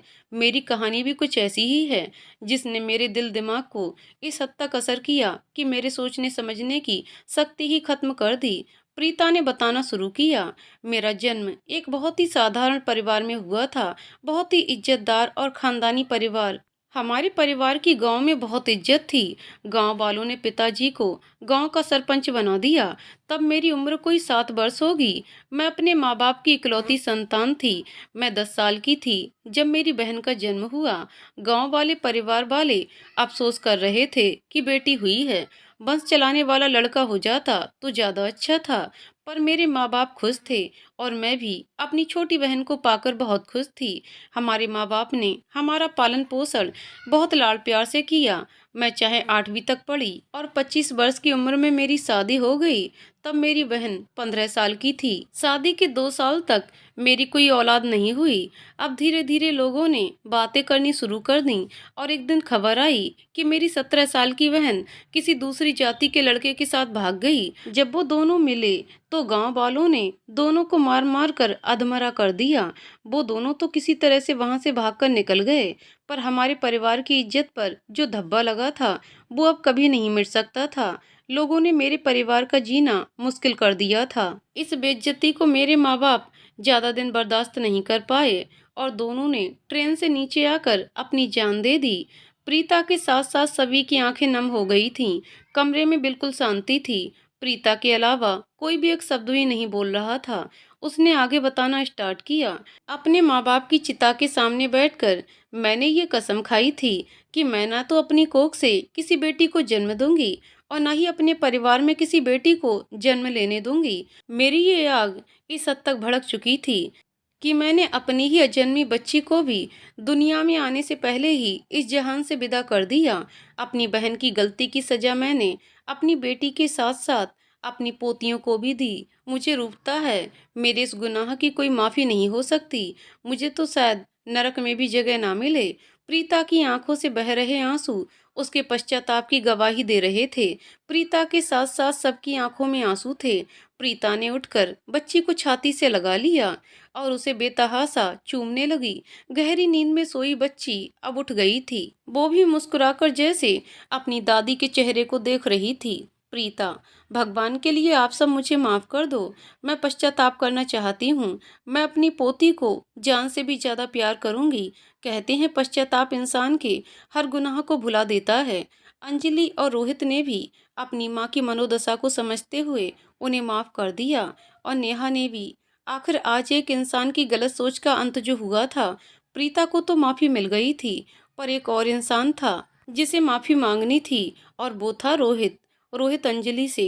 अंजलि माँ ने जो कुछ भी किया उसके पीछे एक बहुत दर्दनाक वजह थी जिसने उनकी सोच पर गलत प्रभाव डाला था। पर मैं तो तुम्हारा पति होकर भी कभी तुम्हारी फीलिंग्स को समझ ही नहीं पाया। एक पिता के कर्तव्य को पूरा नहीं कर पाया। इसके लिए मैं अपने आप को कभी माफ नहीं कर पाऊंगा। मुझे माफ कर दो। मैं एक सच्चा हमसफर नहीं बन पाया, पर अब मैं वायदा करता हूँ जिंदगी के हर मोड़ पर तुम्हारा ये हमसफर तुम्हारे साथ होगा, चाहे रास्ता फूलों से भरा हो या कांटों से। अंजलि को लग रहा था आज सही मायनों में वो अपने ससुराल में खड़ी है, उस ससुराल में जिसकी कल्पना उसने हमेशा की थी। आज वो बहुत खुश है, बहुत ज्यादा। गरिमा ने डिसाइड किया था कि वो खुद ही सायना से मिलने उसके घर जाएगी, इसीलिए उसने अंजलि और रोहित को वापस उनके घर भेज दिया था। दरवाजे की घंटी बजी तो एक 22-23 साल की युवती ने दरवाजा खोला। गोरा रंग, तीखे नैन नक्श, लंबा कद। गरिमा ने उसे पहचान लिया था कि वो सायना ही थी और शायद उसने भी गरिमा को पहचान लिया था। गरिमा, आप सायना? सायना, जी। और आप? गरिमा, मैं गरिमा, प्रेम की वाइफ। क्या मैं अंदर आ सकती हूँ? सायना हड़बड़ाते हुए, जी आइए। सायना गरिमा को अंदर ले गई। सायना, आप बैठिए, मैं आपके लिए पानी लेकर आती हूँ। गरिमा, नहीं आप बैठो, मुझे आपसे कुछ बात करनी है। सायना, मैं जानती हूँ आप क्या बात करने आई हैं। गरिमा, मुझे बस इतना जानना है, आपने ये सब क्यों किया, किसके कहने पर? सायना, किसके कहने पर मतलब? आपका मतलब कि मैंने ये सब झूठ बताया? रेप किया है आपके पति ने, मेरा रेप। समझती भी हैं आप जब किसी लड़की के साथ रेप होता है क्या बीतती है उस पर? सायना की आंखों में आंसू आ गए थे। गरिमा, तुम जो मर्जी बोल लो, पर मुझे मेरे पति पर खुद से भी ज्यादा भरोसा है। वो ऐसा घटिया काम करना तो दूर सोच भी नहीं सकते। सायना, वाह गरिमा जी वाह, अपने पति पर भरोसा है और एक औरत का दर्द नहीं दिखाई दे रहा आपको। गरिमा, तुम्हें क्या लगता है ये सब बातें करके तुम मुझे अपने पति के खिलाफ कर दोगी? सायना, मैं अच्छे से जानती हूँ तुम प्रेम को अपने जाल में फंसाना चाहती थी। प्रेम ने मुझे सब बताया था। सायना, कैसी औरत हैं आप? अरे आखिर है आपका पति मर्द ही ना, और मर्द कभी भी एक औरत का होकर नहीं रह सकता। बेवफाई तो उसकी फितरत में होती है। गरिमा, सट अप, तुम्हारी जैसी औरतों की सोच ही इतनी घटिया हो सकती है। सायना, क्या बोला आपने? मैं हूँ घटिया? अरे घटिया मैं नहीं, आपके पति हैं। पुलिस को तो मैंने आधा सच बताया है, पर आप उसकी पत्नी हो तो आपको तो बताना ही पड़ेगा। आपके पत्नी व्रता पति का असली चेहरा। उसकी गंदी नज़र तो मुझ पर हमेशा से थी। उसने तो कई बार मुझसे जबरदस्ती की कोशिश की, पर जब कामयाब नहीं हुआ तो शरीफी का नकाब ओढ़कर मुझसे प्यार का झूठा नाटक किया। 5 महीनों तक मेरा भरपूर फायदा उठाया और जब दिल किया तो दूध में से मक्खी की तरह बाहर निकाल फेंका। उसे क्या लगता था ये सब सहन करने के बाद चुप रहूंगी? बिल्कुल नहीं। उसे तो मैं वहां पहुंचाऊंगी जहां उसने कभी सपने में भी नहीं सोचा होगा। गरिमा, क्या बकवास कर रही हो तुम? मेरा पति और तुमसे प्यार? मानना पड़ेगा, क्या कहानी बनाई है? सायना चिल्लाते हुए बस बहुत हो गया। मेरे घर में आकर आप मुझे ही बातें सुना रही हो। गरिमा, मैं यहाँ आपको बातें सुनाने नहीं आई, सिर्फ ये बोलने आई हूँ कि आपने जो झूठ केस मेरे पति पर डाला है वो वापस ले लो। सायना, केस तो मैं वापस बिल्कुल नहीं लूंगी, चाहे आप कुछ भी कर लो। गरिमा, ठीक है, तो फिर ये लड़ाई कानूनी तरीके से ही लड़ी जाए अब। गरिमा उठकर जाने लगती है कि तभी सायना उसे रोक लेती है। सायना, कहाँ चल पड़ी मैडम? जाने से पहले अपने पति की पूरी करतूतें तो सुनते जाइए। गरिमा, क्या मतलब है तुम्हारा? सायना, मतलब ये है कि मैं माँ बनने वाली हूँ। गरिमा, व्हाट? सायना, जी हाँ, बिल्कुल सही सुना आपने, मैं माँ बनने वाली हूँ, आपके पति के बच्चे की माँ। गरिमा चिल्लाते हुए, सायना, होश संभाल कर बात करो, तुम्हें पता भी है तुम क्या बोल रही हो? सायना, बहुत अच्छे से पता है। गरिमा, ये सब झूठ है, आई समझ तुम्हें? तुम सिर्फ अपनी उस हार का, अपनी बेइज्जती का बदला ले रही हो, जो प्रेम ने तुम्हारी की थी, वो भी सबके सामने। सायना, मुझे पता था प्रेम ने अपनी पत्नी को अच्छे से अपने प्यार और विश्वास के जाल में फंसाया होगा। आपको क्या लगता है ये सब इल्जाम मैं बेबुनियाद लगा रही हूँ? मेरे पास सारे सबूत हैं, आई समझ। गरिमा, सबूत? कैसे सबूत? रुको एक मिनट, बोलकर सायना अंदर चली गई और कुछ ही देर में वापस आ गई। सायना, लो देखो ये सब। उसने कुछ फोटोज गरिमा की तरफ फेंकते हुए कहा। फोटोज सायना और प्रेम की थीं। कुछ फोटोज में प्रेम ने सायना के गले में हाथ डाला था, किसी फोटो में वो उसे किस कर रहा था, पर लास्ट फोटो देखते ही गरिमा की आंखें फटी की फटी रह गईं। उसमें सायना और प्रेम बेडरूम में चादर लपेटे बैठे थे। गरिमा जैसे अपने होश हवास भूल गई थी, पर फिर कुछ ही देर में खुद को संभालते हुए बोली, गरिमा, नहीं, ये झूठ है, ये फोटोज, ये प्रेम नहीं है, ये फोटोज नकली हैं, तुम झूठ बोल रही हो। सायना, अच्छा तो ये फोटोज नकली हैं? अच्छा तो ये लो मेरी प्रेगनेंसी रिपोर्ट, ध्यान से देखो, इसमें पति की जगह प्रेम का नाम लिखा है। अभी भी नहीं यकीन हुआ होगा ना? तो ये लो सबसे बड़ा सबूत। उसने कुछ कागजात गरिमा की तरफ बढ़ाए। डीएनए टेस्ट की रिपोर्ट, तुम्हारे पति और मेरे होने वाले बच्चे की डीएनए रिपोर्ट। मुझे पता था कोई मेरी बातों पर यकीन नहीं करेगा। उस शरीफ जादे का चेहरा ही ऐसा है कि कोई भी धोखा खा जाए, इसीलिए मैंने ये सबूत संभाल कर रखे हुए थे। ये सब देखकर गरिमा की आंखों से आंसू बहने लगे थे। वो एक एक चीज बड़े ध्यान से देख रही थी। उसे विश्वास ही नहीं हो रहा था, ना अपनी आंखों पर और ना अपने कानों पर हर एक सबूत चीख चीख कर कह रहा था कि सायना ने जो भी कहा सब सच है। उसने बड़ी मुश्किल से खुद को संभाला और उठ खड़ी हुई। सायना के दिखाए सबूतों पर अब गरिमा को विश्वास हो चुका था। वो अंदर से पूरी तरह से टूट चुकी थी। जिस प्रेम को उसने इतना टूटकर चाहा था, 10 सालों तक वो दोनों साथ रहे, फिर भी वो कभी प्रेम का असली चेहरा पहचान नहीं पाई। ये कैसे मुमकिन था? वो कैसे उसके साथ इतना बड़ा धोखा कर सकता था? वो बिना कुछ बोले उठ खड़ी हुई। अब उसके पास बोलने के लिए कुछ बचा ही नहीं था। सायना के देखते देखते ही वो चली गई। 2 दिन बाद सायना सोफे पर बैठी टीवी देख रही थी। तभी दरवाजे की घंटी बजती है। दरवाजा खोलने पर सामने इंस्पेक्टर और उनकी टीम खड़ी है। उनके पीछे गरिमा और प्रेम खड़े हैं। वो उनको देखकर हैरान हो जाती है। सबसे ज्यादा हैरानी उसे प्रेम को देखकर होती है। वो जेल से कैसे छूटा? ऐसे कई प्रश्न उसके दिमाग में आ रहे हैं। सायना, इंस्पेक्टर आप यहाँ, और प्रेम, आपने इसको कैसे छोड़ दिया इंस्पेक्टर? इंस्पेक्टर, बताते हैं, सब बताते हैं सायना जी, अंदर तो आने दीजिए, ये यहीं दरवाजे पर खड़े होकर बात करनी है। सायना हड़बड़ाते हुए, जी आइए। इंस्पेक्टर और बाकी सब अंदर आ जाते हैं। उनके साथ 2 लेडी कांस्टेबल भी थीं। सायना, सर आप बताएंगे ये सब क्या हो रहा? ये आदमी जेल से बाहर कैसे आया और आप इसे यहाँ मेरे घर क्यों लेकर आए हैं? इंस्पेक्टर के बोलने से पहले ही गरिमा बोल पड़ती है। गरिमा, वो क्या है ना मिस सायना, प्रेम का भी वो सारे सबूत देखने का मन कर रहा था जो तुमने मुझे दिखाए थे, तो मैंने इंस्पेक्टर जी को बोला कि इन्हें वही जाकर दिखलाते हैं। Inspector, so miss Saina Agarwal, you are under arrest. Saina, what? पर क्यों? किस जुल्म में? इंस्पेक्टर, मिस्टर प्रेम और गरिमा जी ने आप पर मानहानि और धोखाधड़ी का केस दर्ज करवाया है। सायना, सर ये लोग आपको गुमराह करने की कोशिश कर रहे हैं। इस शख्स ने मेरा रेप किया है, रेप। आप इसकी भोली भाली शक्ल पर मत जाइए। इंस्पेक्टर, मिस सायना, कानून किसी की शक्ल देखकर नहीं, सबूत देखकर फैसला करता है। सायना, सर मेरे पास इसके खिलाफ सारे सबूत हैं।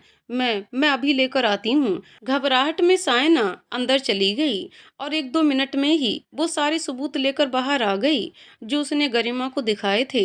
इंस्पेक्टर ने सब ध्यान से देखा और इंस्पेक्टर, अच्छा तो आपने हमसे इतनी बड़ी बात कैसे छुपाई कि आप माँ बनने वाली हैं, वो भी प्रेम के बच्चे की। सायना रोते हुए, आई एम सॉरी सर, मैं डर गई थी। बदनामी के डर से मैं चुप रही, नहीं तो लोग मुझे बिन ब्याही माँ होने के ताने देते।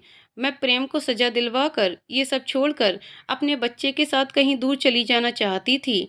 इंस्पेक्टर, बस बहुत हो गई तुम्हारी ये कहानी। तुमने हमें बेवकूफ़ समझ रखा है क्या? ये सारे सबूत नकली हैं। तुम तो प्रेग्नेंट हो ही नहीं। सायना, ये क्या बोल रहे हैं आप? मुझे कुछ समझ नहीं आ रहा। गरिमा, इतनी टेंशन क्यों ले रही हो तुम? मैं हूं ना, सब बताती हूँ डिटेल से, सब समझ आ जाएगा। सायना हैरान परेशान कभी गरिमा की तरफ देख रही थी तो कभी शांत खड़े प्रेम की तरफ, जिसके चेहरे पर उसे किसी भी तरह के कोई भाव नजर नहीं आ रहे थे। अब बारी गरिमा की थी। उसने बोलना शुरू किया, गरिमा, तुम यही सोच रही हो ना कि हमें ये सब कैसे पता चला कि तुम और तुम्हारे सारे सबूत नकली हैं? तो सुनो, फिर उस दिन मैं तुम्हारे घर आई। मैं तो सिर्फ तुमसे बात करने आई थी, सिर्फ ये जानने के लिए कि तुमने ये सब क्यों किया, क्यों मेरे पति पर झूठा इल्जाम लगाया। पर तुमने पूरी कोशिश की मुझे अपने मगरमच्छ के आंसुओं पर विश्वास दिलाने की। जब तुम्हारी बातों और आंसुओं का असर मुझ पर नहीं हुआ तो तुमने अगला हथियार चलाया, सबूत। वो सबूत जो तुमने पहले ही प्रेम के खिलाफ इकट्ठे किए थे। मतलब ये सब तुमने पूरी प्लानिंग के साथ किया था। दाद देनी पड़ेगी तुम्हारी अक्ल की, कितना दिमाग चलाया तुमने। फिर तुमने मुझे फोटोज दिखाई। उन फोटोज को देखकर कोई भी कह सकता था कि वो एडिट की हुई हैं, पर मैं चुप रही। हर फोटो के पीछे उस स्टूडियो का नंबर लिखा था जहां से तुमने वो फोटोज प्रिंट करवाई थीं, और तुम्हारी प्रेगनेंसी रिपोर्ट और डीएनए रिपोर्ट पर जिस प्राइवेट हॉस्पिटल का नाम लिखा था वो मैंने पढ़ लिया था। सबसे पहले मैं उस फोटो स्टूडियो गई। बहुत मशक्कत के बाद वो माना कि वो फोटोज उसी स्टूडियो में एडिट करवाई गई थी। तुमने क्या सोचा, अगर वो इंसान तुमसे पैसे लेकर वो गंदी फोटोज तुम्हें बनाकर दे सकता है तो डबल पैसे लेकर वो बता भी सकता है कि वो फोटोज किसने और कब एडिट करवाई। तुम्हारी फोटो दिखाने से पहले ही उसने तुम्हारा हुलिया बता दिया। एक सबूत तो झूठा साबित हो ही गया था, अब बचा था प्रेगनेंसी का सच। शक तो मुझे भी तभी हो गया था जब मैं तुम्हारे घर आई थी। तुमने इतनी भारी मेज इतनी आसानी से उठाकर और उस पर चढ़कर अलमारी के ऊपर से वो फोटोज और सबूत उतारे। वो सब तुमने अलमारी के ऊपर रखा था ताकि किसी के हाथ ना लग जाए। और एक गर्भवती औरत कैसे इतना भारी मेज और इतनी आसानी से उठा सकती है? ये सब सुनकर सायना के चेहरे की हवाइयां उड़ने लगी थीं। एसी ऑन था पर उसके माथे पर पसीना आ रहा था। गरिमा ने आगे बताना जारी रखा, मैं उसी हॉस्पिटल गई जहां तुमने वो झूठी रिपोर्ट बनवाई थी। मैं जानती थी इतने बड़े हॉस्पिटल में उस डॉक्टर का पता लगाना कोई आसान बात नहीं है जो चंद पैसों के लालच में झूठी रिपोर्ट बना देता है। प्रेगनेंसी रिपोर्ट के साथ साथ डीएनए रिपोर्ट भी।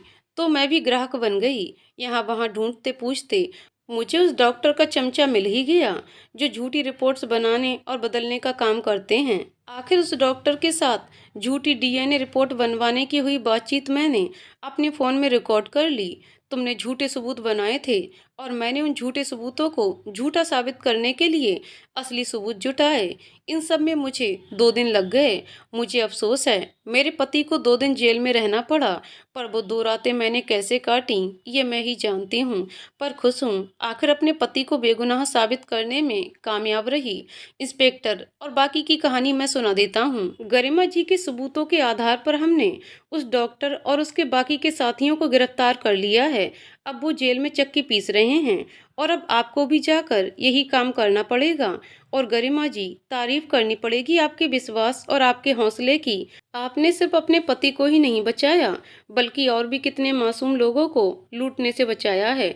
वो डॉक्टर मरीज की छोटी सी बीमारी को झूठी रिपोर्टों के सहारे बहुत गंभीर बीमारी बताकर लाखों रुपए लूटा करता था। आपने न जाने कितने मासूम लोगों को उसके चुंगल में फंसने से पहले ही बचा लिया। बहुत से लोगों की दुआएं मिलेंगी आपको। और मिस्टर प्रेम, आप बहुत किस्मत वाले हैं जो आपको ऐसी वाइफ मिली। प्रेम की आंखों में भी आंसू थे। उसे समझ नहीं आ रहा था कि वो क्या बोले।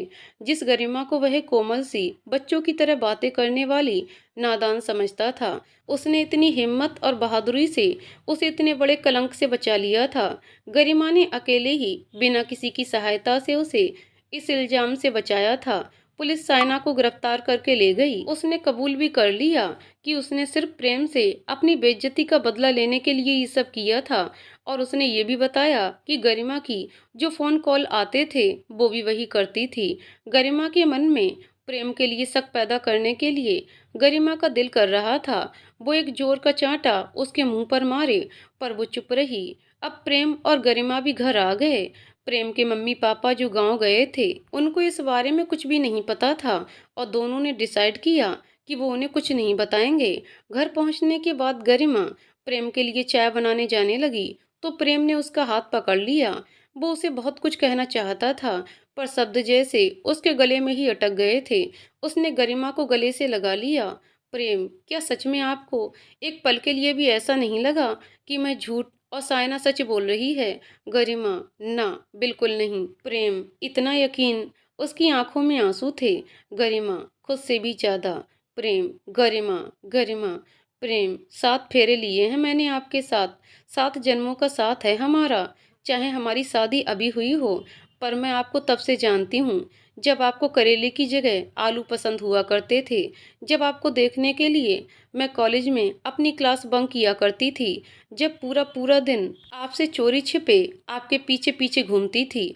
आपने कभी किसी लड़की की तरफ कभी आंख उठाकर भी नहीं देखा था। मुझे डर लगता था, पता नहीं आप मेरी तरफ भी कभी देखोगे या नहीं।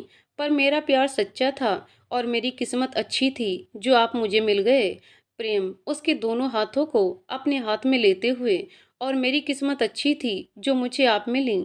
आज मुझे यकीन हो गया कि जिंदगी में माँ के बाद अगर आपको सबसे ज्यादा कोई प्यार कर सकता है तो वो आपका हमसफर ही है और कोई नहीं। गरिमा, अच्छा जी, चलो अब बाकी सब भूल जाओ और कल रात मुझे डिनर पर लेकर चलो। आज फिर डेट पर चलते हैं जैसे 10 साल पहले गए थे। और जोर से हंसती है। प्रेम, चलेंगे, बिल्कुल चलेंगे। जब हम पहली बार डेट पर गए थे तब मुझे बिल्कुल आइडिया नहीं था कि 10 साल बाद भी आप ही के साथ आना पड़ेगा। गरिमा, क्या मतलब? फिर से बोलना जरा। प्रेम, हा हा हा, मतलब ये, जिसका हमसफर ऐसा हो वो तो हर रोज उसके साथ डेट पर जाना चाहेगा ना। गरिमा, अच्छा जी, ये प्यार ना बस आज ही आ रहा है आपको। रुको 2 दिन जनाब, फिर बिजी हो जाएंगे और मैं फिर पूरा दिन फ्री घर में। यार मैं अकेली बोर हो जाती हूँ। प्रेम, मैं भी वही सोच रहा था कि आपको भी बिजी कर दिया जाए। मेरा मतलब है कि गरिमा, बस बस, आपका मतलब मैं अच्छे से समझती हूँ। वैसे प्रेम, मुझे भी यही लगता है कि घर में मुझे बिजी रखने वाला नन्हा मेहमान आ जाना चाहिए। दोनों हंसते मुस्कुराते एक दूसरे की बाहों में खो जाते हैं। खिड़की के बाहर आसमान में दिखाई देने वाला अधूरा चांद अब धीरे धीरे पूरा होने लगा था और उधर उनका प्यार भी। 5 साल बाद आज रामलाल की बेटी रोशनी का जन्मदिन है। अंजलि और रोहित 2 दिन से रोशनी के जन्मदिन की तैयारियां कर रहे थे। अंजलि की तो शॉपिंग ही खत्म नहीं हो रही थी। उसने रोशनी के लिए बहुत सारी शॉपिंग कर ली थी। रोहित गाड़ी में बैठा अंजलि और अपने बेटे बिहान का वेट कर रहा था और अंजलि पूरे घर में बिहान को ढूंढ रही है और वो मिल नहीं रहा। अंजलि, बिहान बेटा कहाँ हो? आप जल्दी बाहर आओ। आपको पता है ना, आज हम रोशनी दीदी के बर्थडे पर जा रहे हैं। जल्दी बाहर आ जाओ, पापा वेट कर रहे हैं बेटा। कहीं से भी कोई आवाज नहीं आती। वो कभी सोफे के पीछे तो कभी पर्दे के पीछे ढूंढ रही है। अंजलि, बिहान आपको नहीं जाना? फिर मैं 5 तक काउंट करूंगी। अगर आप बाहर नहीं आए तो हम चले जाएंगे। 1 2 3 4 5। 5 बोलते ही किचन से आवाज आती है। बिहान, मम्मा मम्मा मैं आ गया। बिहान, अंजलि और रोहित का 3 साल का बेटा हाथ में चॉकलेट्स पकड़े किचन से बाहर आता है। अंजलि, आप किचन में क्या कर रहे थे आप? बिहान, मम्मा मैं दीदी के लिए चॉकलेट लेने गया था। फ्रिज से। अंजलि, अच्छा मेरा राजा बेटा, दीदी के लिए चॉकलेट लेने गया था। चलो चलो चलते हैं, पापा वेट कर रहे हैं। गाड़ी में दोनों पार्टी में पहुंच जाते हैं। पार्टी बहुत बड़े होटल में रखी गई है। हर साल रोशनी के बर्थडे पार्टी रोहित ही प्लान करता है। वो तीनों पार्टी में पहुंच जाते हैं। 5 साल की रोशनी रेड गाउन में किसी प्रिंसेस से कम नहीं लग रही थी। उन तीनों को देखते ही वो भागकर चली आती है। रोहित उसे प्यार से गोद में उठा लेता है। Roshni, dad you are getting late. Rohit, sorry my princess, आपका ये भाई ही गुम हो गया था, इसी ने हमें लेट करवाया। बिहान, नी दीदी, मैं आपके लिए चॉकलेट लेने गया था। हैप्पी बर्थडे दीदी। रोशनी, थैंक यू बिहान। अंजलि, मम्मा गरिमा मामी और मामू क्यों नहीं आए? परी भी नहीं आई। मुझे उसे अपनी बहुत सारी डॉल्स दिखानी हैं, इससे पहले कि अंजलि कुछ बोलती। Happy birthday to you, happy birthday to you, happy birthday dear Roshni, happy birthday to you. Garima, Prem और उनकी 4 साल की बेटी परी, जो कि गरिमा की कार्बन कॉपी लगती है, रोशनी के लिए बर्थडे गीत गाते हुए आते हैं। अब रोशनी के चेहरे की खुशी देखने लायक थी, और उससे भी ज़्यादा खुशी आज रामलाल और उसकी पत्नी के चेहरे पर थी। मौज मस्ती और डांस के बाद रोशनी ने केक काटा और सबको खिलाया, पर केक सबसे पहले उसने अपने दोनों भाई बहन बिहान और परी को खिलाया। रोशनी का जन्मदिन हर साल ऐसे ही धूमधाम से मनाया जाता है, और अब सबकी ज़िंदगी में बस खुशियाँ ही खुशियाँ हैं। तो दोस्तों, कहानी यहीं पर समाप्त होती है। दोस्तों, आपको कहानी कैसी लगी कमेंट करके जरूर बताइएगा। कहानी पसंद आई हो तो वीडियो को लाइक शेयर करें और चैनल को सब्सक्राइब करें। कहानी को पूरा सुनने के लिए बहुत बहुत धन्यवाद दोस्तों।